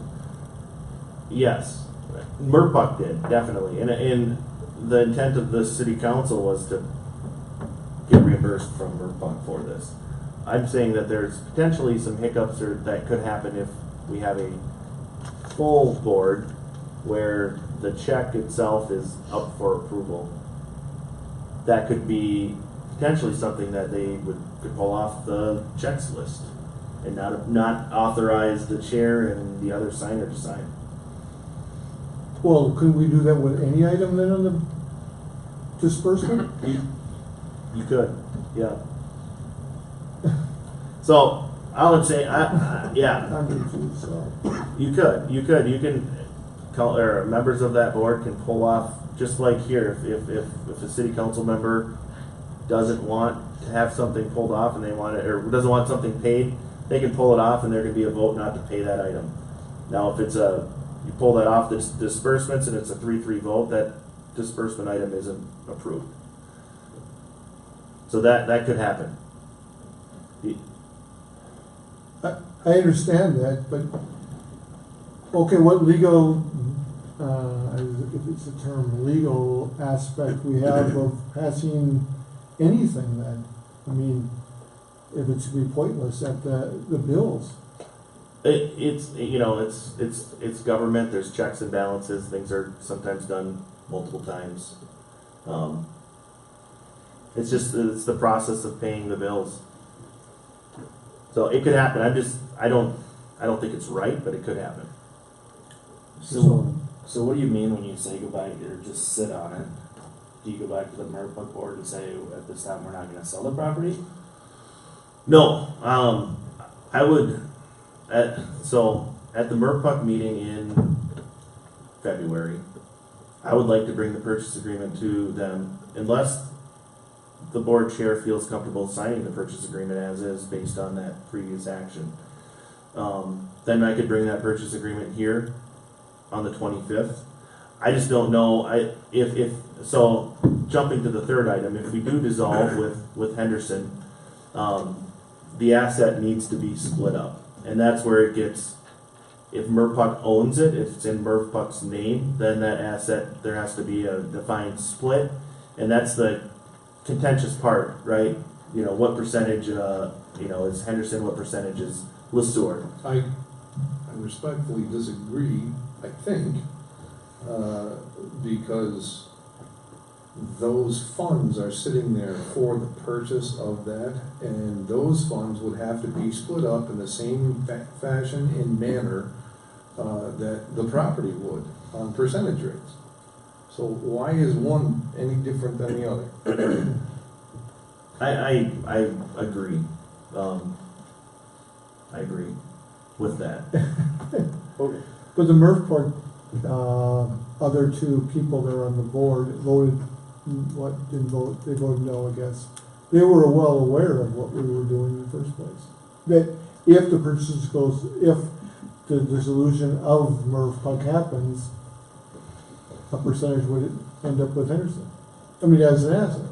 So they knew from the beginning. And the only argument that Henderson had when we were in these discussions was the deed as the sticking point. And once the deed was no longer on the table, that the deed could be turned over to MRPUC, they had no further argument.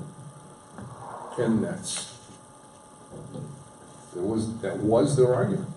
Correct. Well, yes. I just want to provide an update as far as where that's at.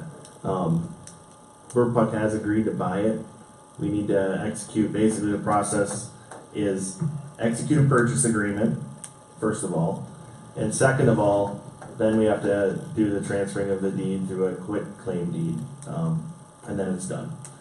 So, but then we have to get paid, which is what I'm worried about, technically. And I don't know if Mr. Coriel can weigh in on that as far as if something's approved by council, then it goes into, or by the board, goes into disbursements, and then that, let's say that check for that disbursement is pulled off and not approved by the board. You'd have to ask MRPUC's attorney what they. Sure. From the city's perspective, if you take action on something and you approve a contractual agreement, and all parties have signed off on it, and you fail to make the disbursement, I think there's a breach of contract issue. But here, all you're talking about is trying to get the purchase agreement signed before you even get to that point. So yeah, you'd have to ask MRPUC's attorney what the position of their office would be regarding MRPUC's actions if they did or did not sign the purchase agreement. It strikes me as very strange but understandable that we would deed something to MRPUC and ultimately the goal would be to have it deeded back to us with an apportionment, but I understand that. But it strikes me that this is a marvelous discussion, but we have empowered 3 people to be commissioners for the MRPUC, for this board, for our council, and we need to rely on you and the work that you'll do there. So. I agree, and I think that there was some, and I'll give an update at the end, there's some major progress that was made on Wednesday with Henderson and their council. So for the sake of keeping that rolling, I think that it makes sense to not necessarily bring something forward right now. On the 25th, I'll know more. And if that's the case, then we need to execute and authorize the execution of the purchase agreement at our city council. So if the MRPUC board chair feels comfortable signing that agreement, then that's half of it. Then the other half would be here at city council. So the next item I want to talk about is just the city administrator, myself, my involvement in the whole MRPUC process. I think the 3 members can attest. It's an odd relationship where I'm involved with it, making recommendations that have impacts on both the city of Sueur and MRPUC. I kind of fell into that position being the public services director here initially and saying, Janelle telling me, well, here's MRPUC, study up, figure it out. and then, becoming, knowing about MRPUC. And it's just kind of transitioned ever since I've been the administrator. I've talked to Lon Burbidge about this, and he's like, well, why do you think I don't get involved with this? Because it's messy. So at the next board meeting, I'm planning on saying, hey, I'm going to take a step back from this situation, utilize the existing staff, the public services director, the wastewater manager, similar to what's going on right now. And I'm not going to, I think it's in the best interest of the city of Sueur for me not to make these recommendations. It's just a very awkward and odd situation where I have to get into an argument with the board on something that, they need to pass. And I need to, I feel like at the land transaction, I was fighting for something, but I didn't really know. It was weird because I shouldn't be fighting for it for Sueur. I shouldn't be fighting it for it with MRPUC. It was just an odd situation. And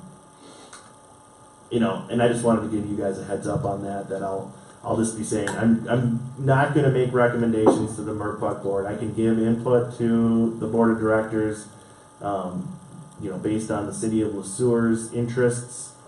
But as far as making recommendations, especially ones that affect the city of Sueur directly, such as a land purchase, I just need to take a step back on.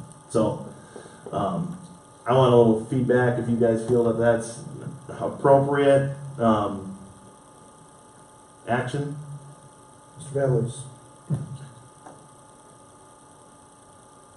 It's very appropriate, and the issue with this is that you are ex officio, just like Lon is, and when you make any recommendation, that recommendation holds the weight of basically a vote. When you're making recommendations like that as an ex officio, it's an awkward scenario. I feel that as the city administrator, you're so close to everything that first of all, don't get me wrong, because you're doing the correct job for the city of Sueur. All right, so I fully believe that. Without having somebody that answers directly to the puck,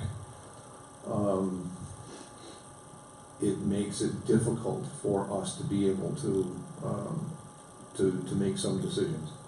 So having staff, if staff can give us the information that we need to be able to make the decisions, I think, and answer to us with that, I think that's going to make life it's going to make it certainly easier on you. I hope. Well, and I fully intend to come to every meeting and provide input, and I don't think it'll be much different. I just won't be drafting staff reports and making recommendations for items that have a dual impact on both MRPUC and the city. It's been this thing that's worked out kind of, but I just at the last meeting it got a little uncomfortable where I think it should probably stop. Okay. So, well, I like to say that when I speak for my being on this board of the MRPUC, is that I can discern between a city council member and a board member of MRPUC. And I'm the board for MRPUC. I think that you're a customer, so is a customer of MRPUC, as well as Gearper, and so is the city of Henderson. We don't have representation from Henderson other than the board members who are there. We haven't got a city administrator from representing that customer at all. So we rely heavily on the three that are city council people. It'd be nice to have someone like yourself at the MRPUC meeting, I think, to represent as a city, just the city. So, any other comments or questions at this point? We'll move on to the guys. Anybody? None? Okay. all right. So the last section is probably the most exciting one. We've started talking more heavily with Henderson about what terms of to dissolve the park look like. And as a reminder, we're in a JPA. The JPA requires both parties to consent to dissolve. We've passed a resolution saying that we intend to and we would like to engage Henderson in that conversation.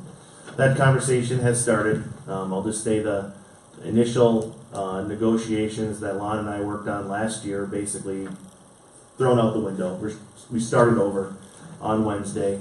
They brought their legal counsel to the meeting, and it took a while. It was about 3 hours of discussion, and I don't think what I said really changed from the beginning to the end.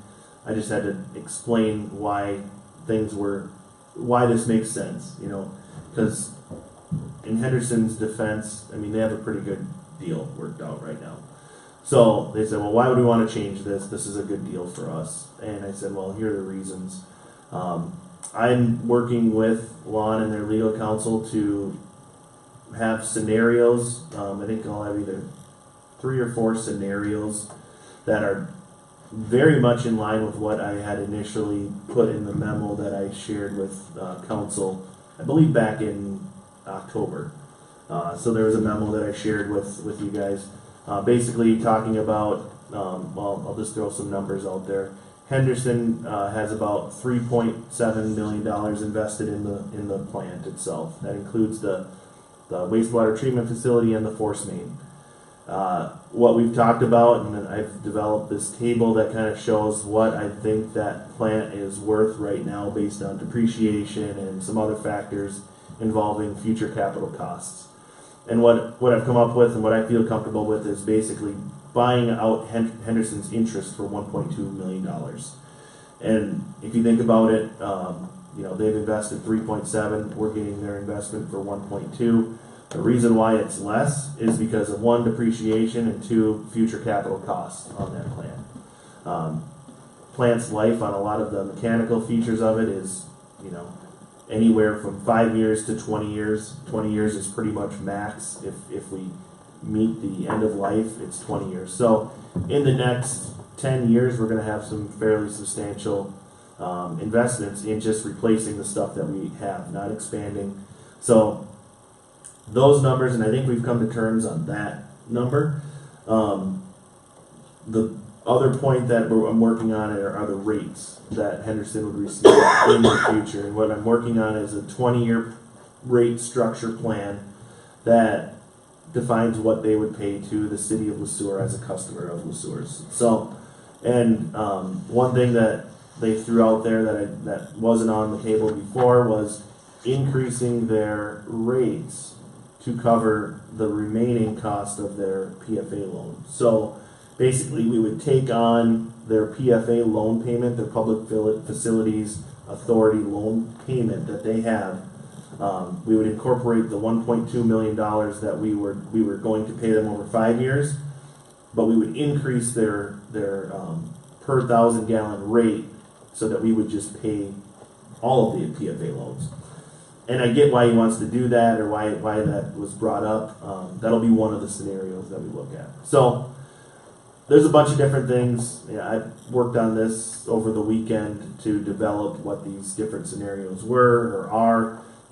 I haven't shared them with Henderson yet, but I have shared them internally with our public services director, wastewater manager, to make sure that they feel comfortable and that we're not missing something. So those will continue. The timeline I foresee with this is I'm going to move it along as fast as I feel comfortable moving it along. So making sure that I feel comfortable with the package and then basically bringing it to city council here. I don't know if we need to have a joint meeting. I think that maybe would be a good idea. Because what I found is when we were talking about this on Wednesdays that we get caught up into the minutia of what happened 10 years ago, which there's no real good record of that. And really I kept saying we want to, move forward, move this along, because there's a lot of, we built a plant right when a recession started. So there's a lot of stuff that didn't go the way that it was planned. So basically, the way I see it, we have a dissolution resolution, which our legal counsel has drafted, and we have a form of that's circulated with Henderson. They have a copy of it. If both parties consent to it, then basically the city council of Sueur would approve a use agreement with Henderson. And those things would likely be in sequence. We would ask Henderson to pass the resolution dissolving Merpuck first, and then we would bring both those items to Sueur for passage. So that's where we're at. Made some pretty significant headway there. So we'll continue, and like I said earlier, I'm going to provide an update to City Council every 2 weeks or every meeting that we have until you guys have something in front of you. Any questions for our city administrator? Very extensive report, thank you. We're going to move on, gentlemen. We're going to move now to youth opportunities discussion. City administrator? Yes, President Krogman and City Council. This is something that has been on staff's radar for about a year. We've been trying to collect past due invoices from Yo from 2018 now. So what we've done, and I forget. Yeah, Jen came in and she gave a good summary of what happened. But you know, at the end of the day, we have money that we've paid out as a city. We are unable to collect the debt. I've worked with legal counsel on what our options are for this to try to collect this. I have received a call from, I don't know what the position is of the individual, but the individual that signed the initial check, the one that put the $1,800 of their personal funds into the account to try to write the check to make it right with the city. You know, she's indicated that she'd be willing to make payments to the city. I don't know if that's, you know, the right way to handle this. So I want to talk about what the options are. Todd can chime in. We basically have three options, none of which are guaranteed to give us any funds back. Conciliation court, we could go to do that. Civil action, we can go through a collection agency, or we could write off the debt. The other option that's not on here is to work with them to try to get out a payment plan of some sort. I don't know if that's the right answer either. So basically, I want to get some direction from City Council on how to basically put this, find a way to get this to, so we don't have to talk about it. I mean, it's something that's been going on for a year and a half. So it's something that's not going to go away until we take action on it. Councilman Fablis. First, you say invoices, but if I'm not mistaken, the invoices are actually payroll. Correct, yes. So we provide, part of the agreement was that we provide payroll services to youth opportunities. And what that means is that the people that were employed through youth opportunities would use our payroll software to get paid. And we would pay them through the city's financial network, and then we would invoice them for how much we pay them, and we would then get reimbursed. Okay. So, you have a failing nonprofit organization that was paying somebody on staff using city tax-paying funds. And then to go further with the mindset, the organization was willing to cash a check from another nonprofit organization that gives to organizations to do good in the community. They were willing to cash a check to cover the funds but not be providing the service. And there is a whole series of issues that I have in this that are ethical.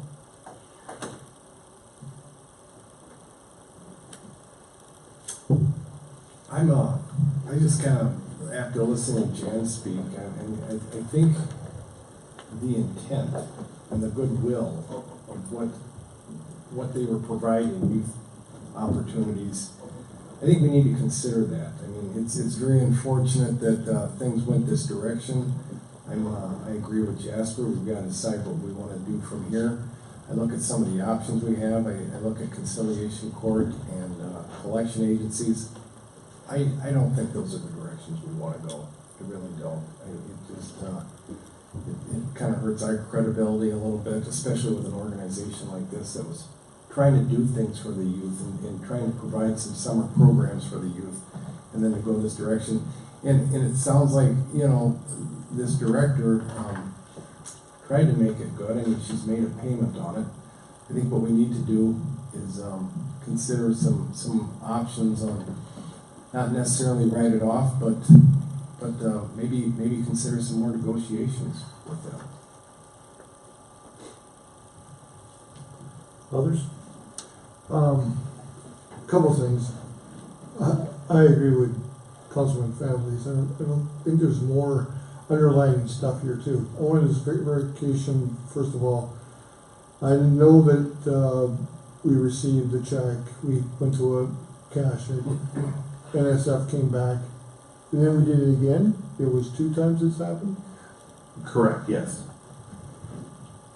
And I understand Councilman Kirby in his position on the good things. I'm not saying they didn't. You know, obviously they did some good things, but this is taxpayers' money. I would like to know where this money went.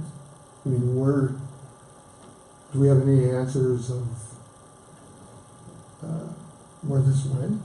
Well, it appears it went for payroll services. All right. But they were to reimburse us for the expenditure we did, and that didn't happen. Is that correct? That is correct. So one of the statements, I'm pulling them up for, one of the statements totaled $4,436.88, and that was strictly for Youth Opportunities payroll.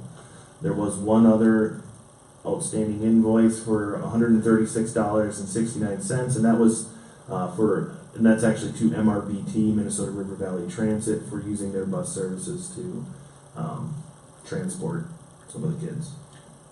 The payroll invoice, when was the last payroll invoice?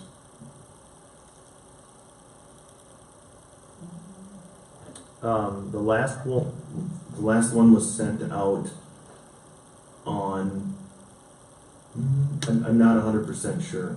I don't know if this data on the actual invoice, it has 3 invoice references in the date on there. The first one is January 22nd, 2018, February 26th, 2018, and then April 5th, 2018.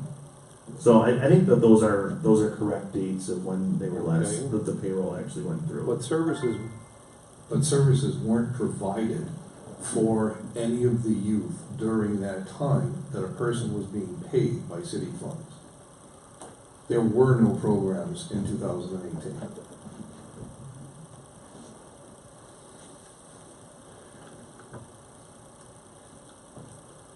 I have a question, if I may, and ask the city attorney. If we were to go to conciliation court, what would our costs be? Roughly, just an approximation. To collect the $4,436 debt, what would our cost be? Well, let me before I answer that question, I want to make sure we understand the process here. Obtaining a judgment is substantially different than collecting on a judgment. I can get you a judgment for $400 or $500 tops for a conciliation court judgment. But the issue is, what are you going to do with the judgment that issues the city an award of $4,500 and change when you're dealing with an organization that, from what I understand, is defunct and no longer operational? You don't have any personal guarantees from any of the members that were working there somehow securing the debt for the payroll services agreement. So your judgment is against a nonprofit organization that has no money. So even if I get you the judgment, which let's say it costs you $500 total in costs and attorney fees to get the judgment, what are you going to do with it? Who's the defendant?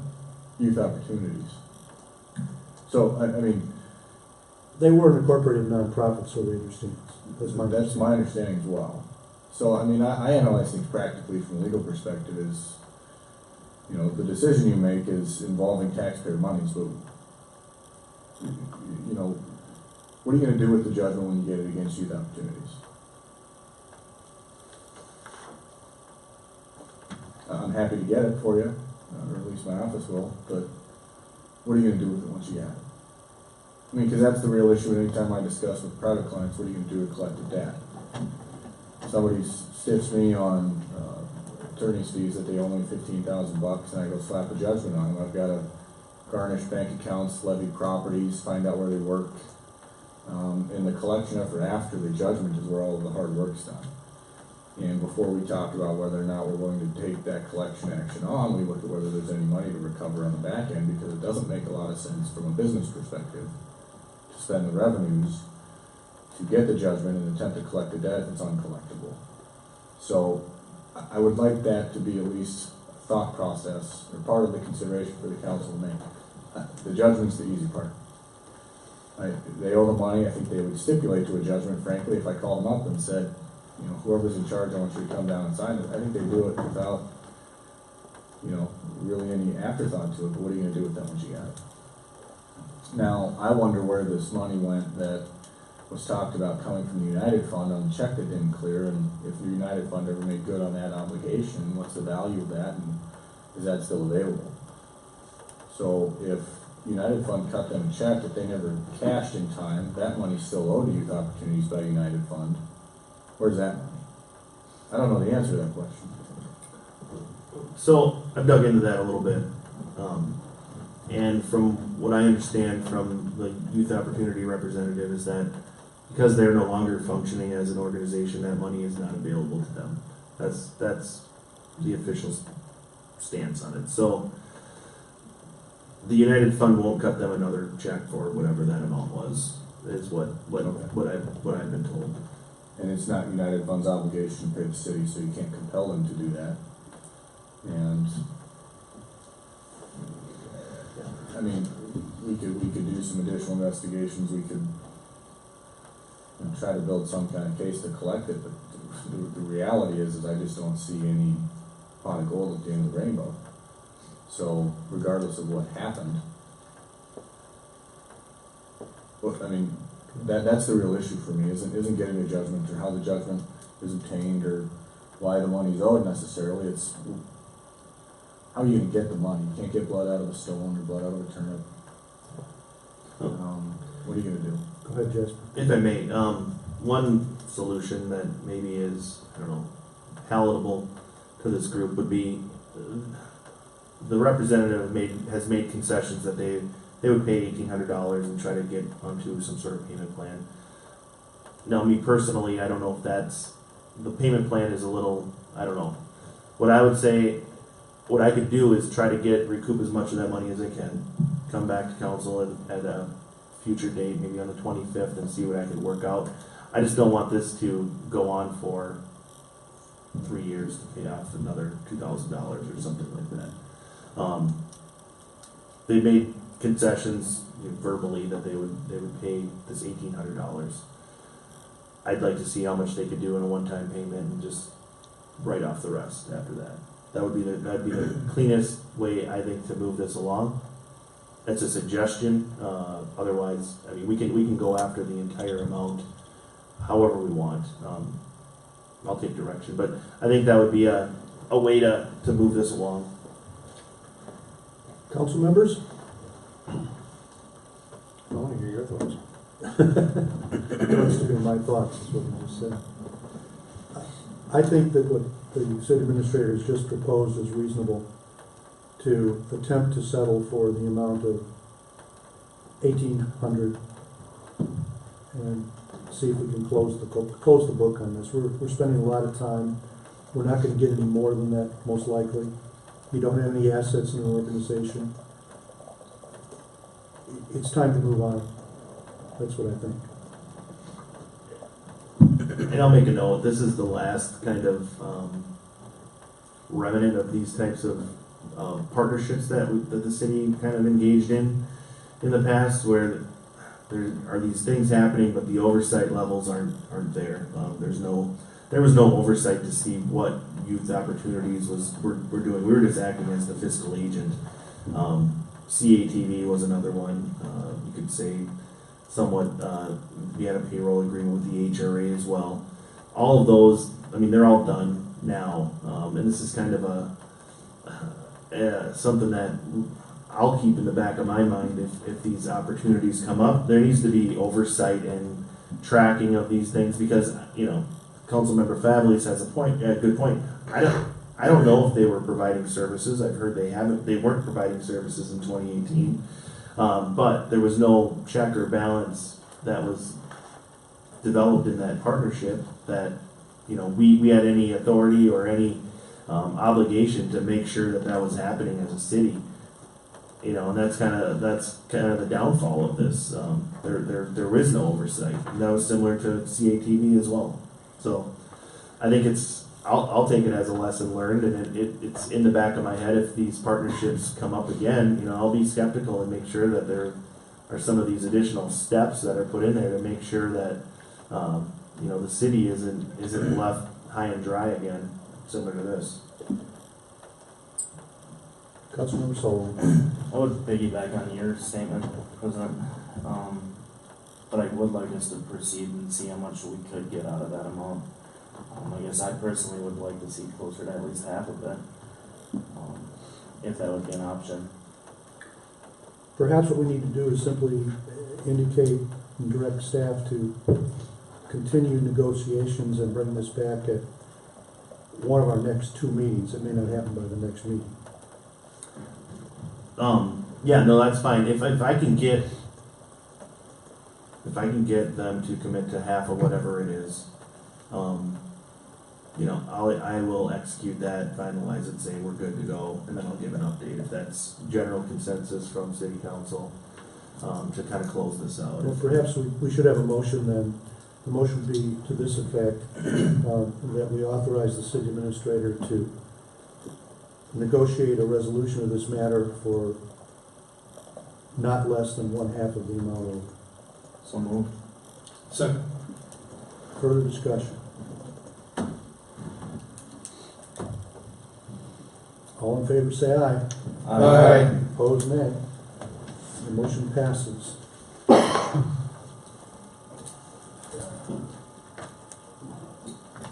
Going to move on to a new matter. Mr. City Attorney, I'm going to ask you to come up here because the camera is much better up here. Come up where? Right up here, right next to the boss next to me here. Todd has served the city council as our city attorney since 2008. So the certificate we give you reads 2008 to 2019, 11 years of service and dedication to our city council. And in some way we should better say to the city, because you've really served us well. I know I've had many conversations with you, and I look around the room and I imagine others have too. And the gentleman to your right has certainly had many with you. And I know the mayor has, and he has not been able to sign this yet. So we're going to give you this and take it right back. But the deal is we'll also put it in a frame when we give it back to you. So there you go. You can smile at the camera if you want to do that. And we thank you. Thanks, Johnny. Give me your congratulations. Good luck. Thanks, John.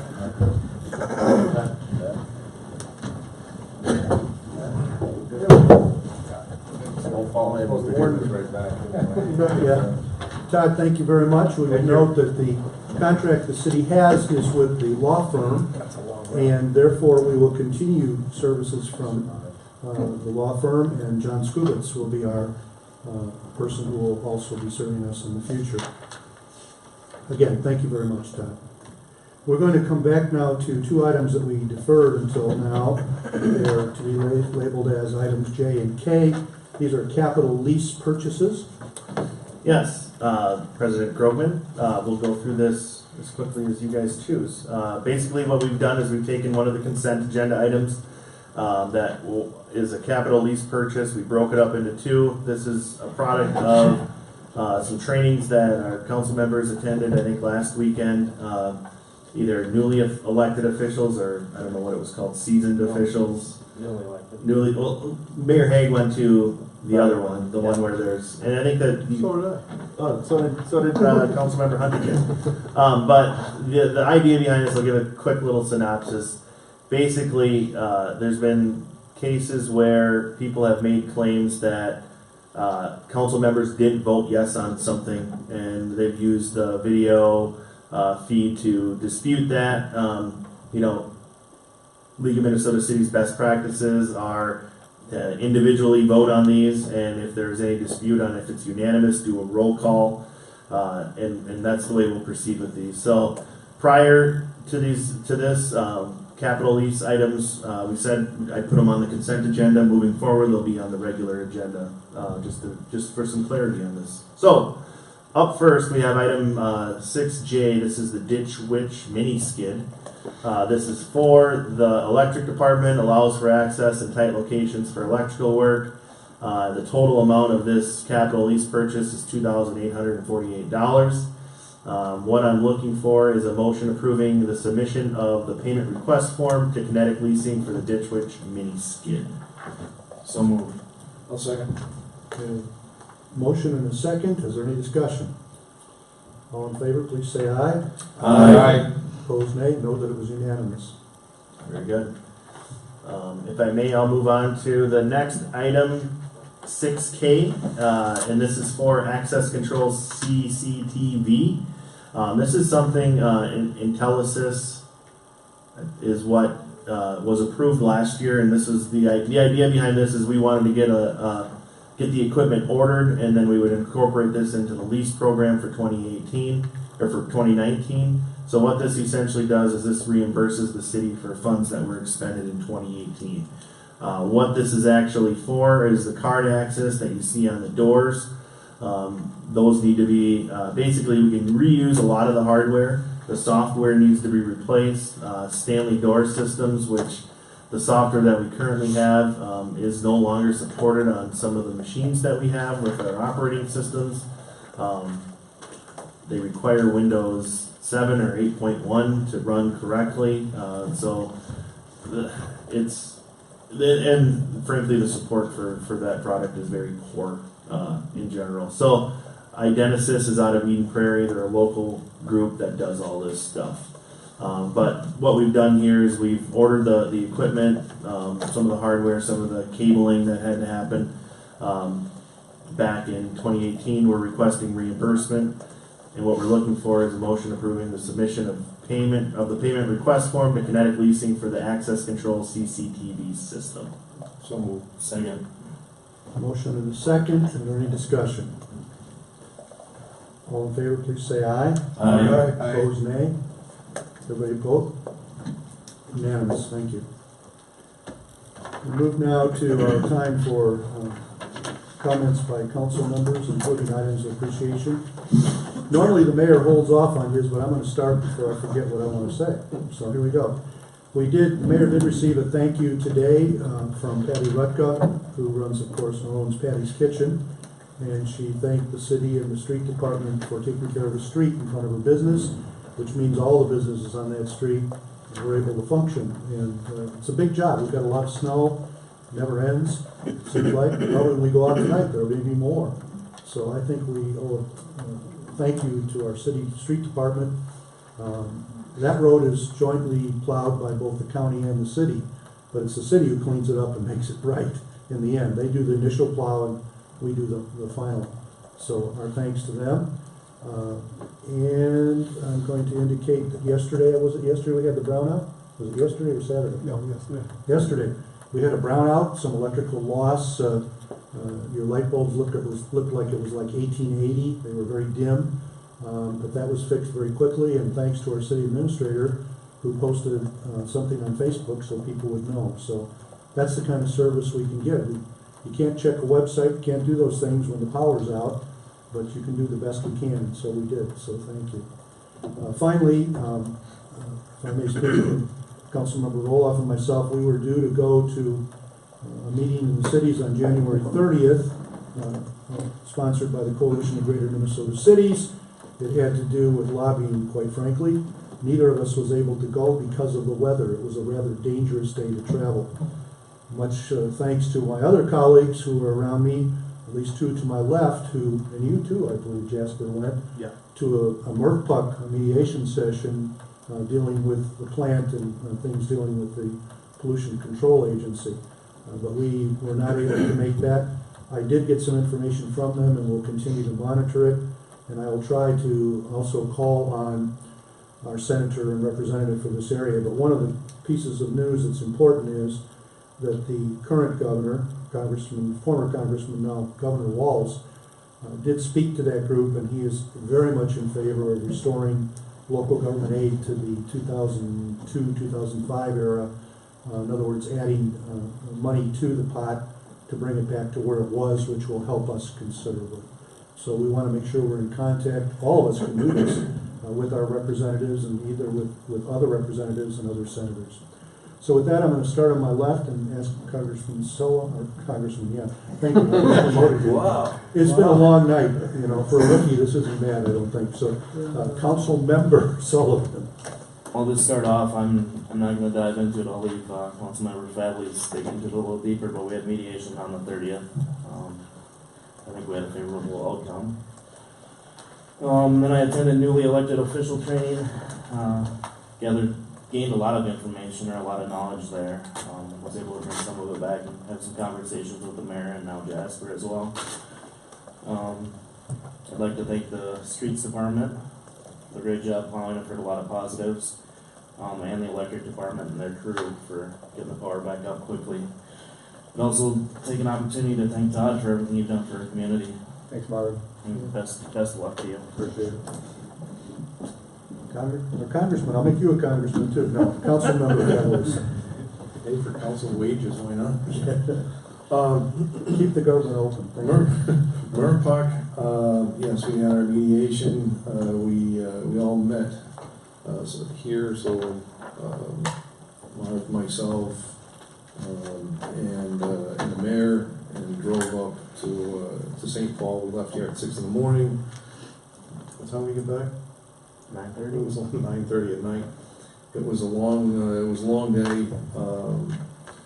Within the first 10 minutes, we thought it was going to evaporate, and that was not from the opposing side by any means, or the other side. It's not even really opposing. It was actually the mediator didn't want to have the two presentations from each side, which was the entire purpose of this, was for us to have an understanding of how they arrived at what they arrived at, and for our scientists to be able to have a discussion about, how we got to where we were at. Ultimately, the mediator was able to pull two of the, I don't know how many lawyers that were there aside, and they negotiated to half an hour per each presentation, which was interesting for a bunch of scientists. And no, they didn't need a half an hour for each one. It lasted longer, but it was everything that we needed it to be. And with the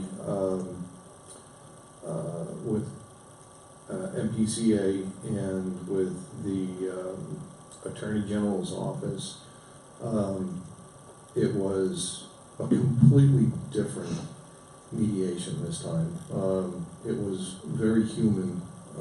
It was very much understanding of the position that the communities are in, and what it's what we're looking at in the future, and what the permit allocations that they had, how that was really going to wind up harming us over some time. We had a very, very good mediation. Based on that, I can't go too much further into that. What I can say is that we'll have more to be able to talk about in the near future with the rest of you guys. But it was good. It was a long day though. This has, to be clear, this has to do with what is discharged from our wastewater treatment plant? It's our phosphorus levels is Yes. what it is that is the biggest concern. And on their side, they're looking for phosphorus levels that they say is creates a lot of algae. And our side says that we're at the point where no matter how much we wind up lowering that phosphorus rate from our facility, it's not going to really have an impact on the river. And we're on the human side, on being people, we're saying, we'll take the high road with this.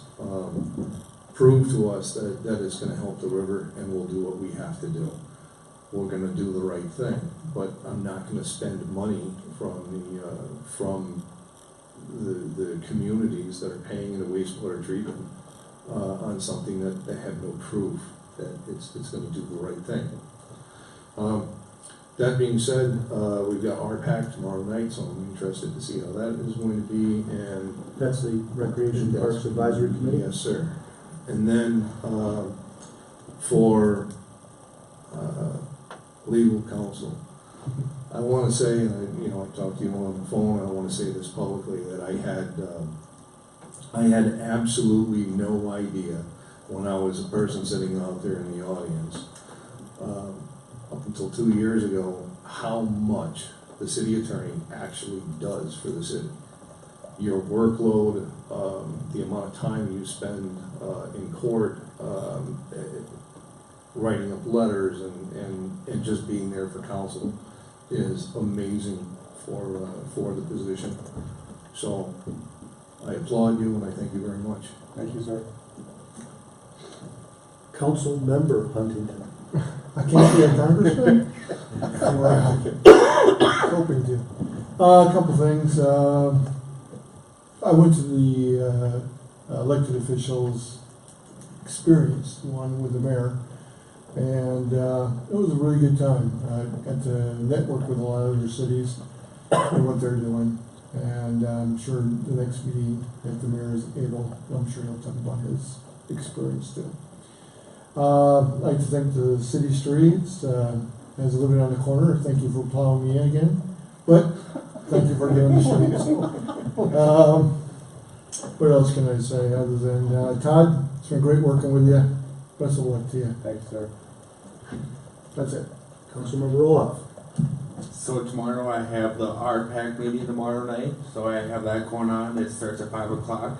Let's have that. And as you stated, I was unable to attend up to the Capitol due to the weather. And I also want to applaud the street team for doing a fantastic job of plowing. I know there's a few streets that they could plow. That they could do a better job at actually plowing, and one happens to be my street. But other than that, I've heard fantastic things from homeowners stating that they are very happy with the snow emergency, and that they're glad that we have that in place because it makes our streets cleaner. And then I finally also want to thank you, Todd, for all the service you have actually done for us. Councilmember Kirby. Very brief, just want to wish Todd well and wish our mayor a speedy recovery. Thanks, sir. Thank you. Todd, do you have anything? No, I'll just say thank you to all of you for your services as well. It's been a pleasure to be city attorney for the last, I think it's 10 years or so. I always find it hard to keep track. It's been an interesting ride. I'll still be in town though, so I'll keep an eye on everybody. I'm leaving you in good hands. John is very good at what he does. He's been in a city attorney position on some level for a long time, although a little bit removed because I've handled most of it. But he knows what he's doing, and you guys will be well served by him too. So I am leaving you in good hands. But thank you very much. Thank you. City Administrator. I'll be very brief. We have a planning commission meeting on Thursday night. It's the only meeting that we have this week on the docket other than RPAC, which, depending on how much snow we get tonight, keep an eye on your email, I guess. I don't know. I don't think it'll be that bad. But I wanted to extend gratitude to Todd for what he's done here. I would wish him well in his future endeavors. So, thanks, Jasper. Yeah. Thank you. I know the mayor wished he could be here tonight. Obviously he could not be here. He'll be on the mend, he intends to be back, and we look forward to working together. He's still very active, and we thank him for that. So with that, I'm not gonna even look at you, Pam, I'm gonna look over this way. I gotta look one more, so you can't make a motion to adjourn. Stacy, do you have anything for us, City Clerk? I do not. Thank you. Now, we have a motion to adjourn. So move. Yeah. Is there a second? Second. The east and the west have each chimed in. We will take a vote on that, but we don't really need to, but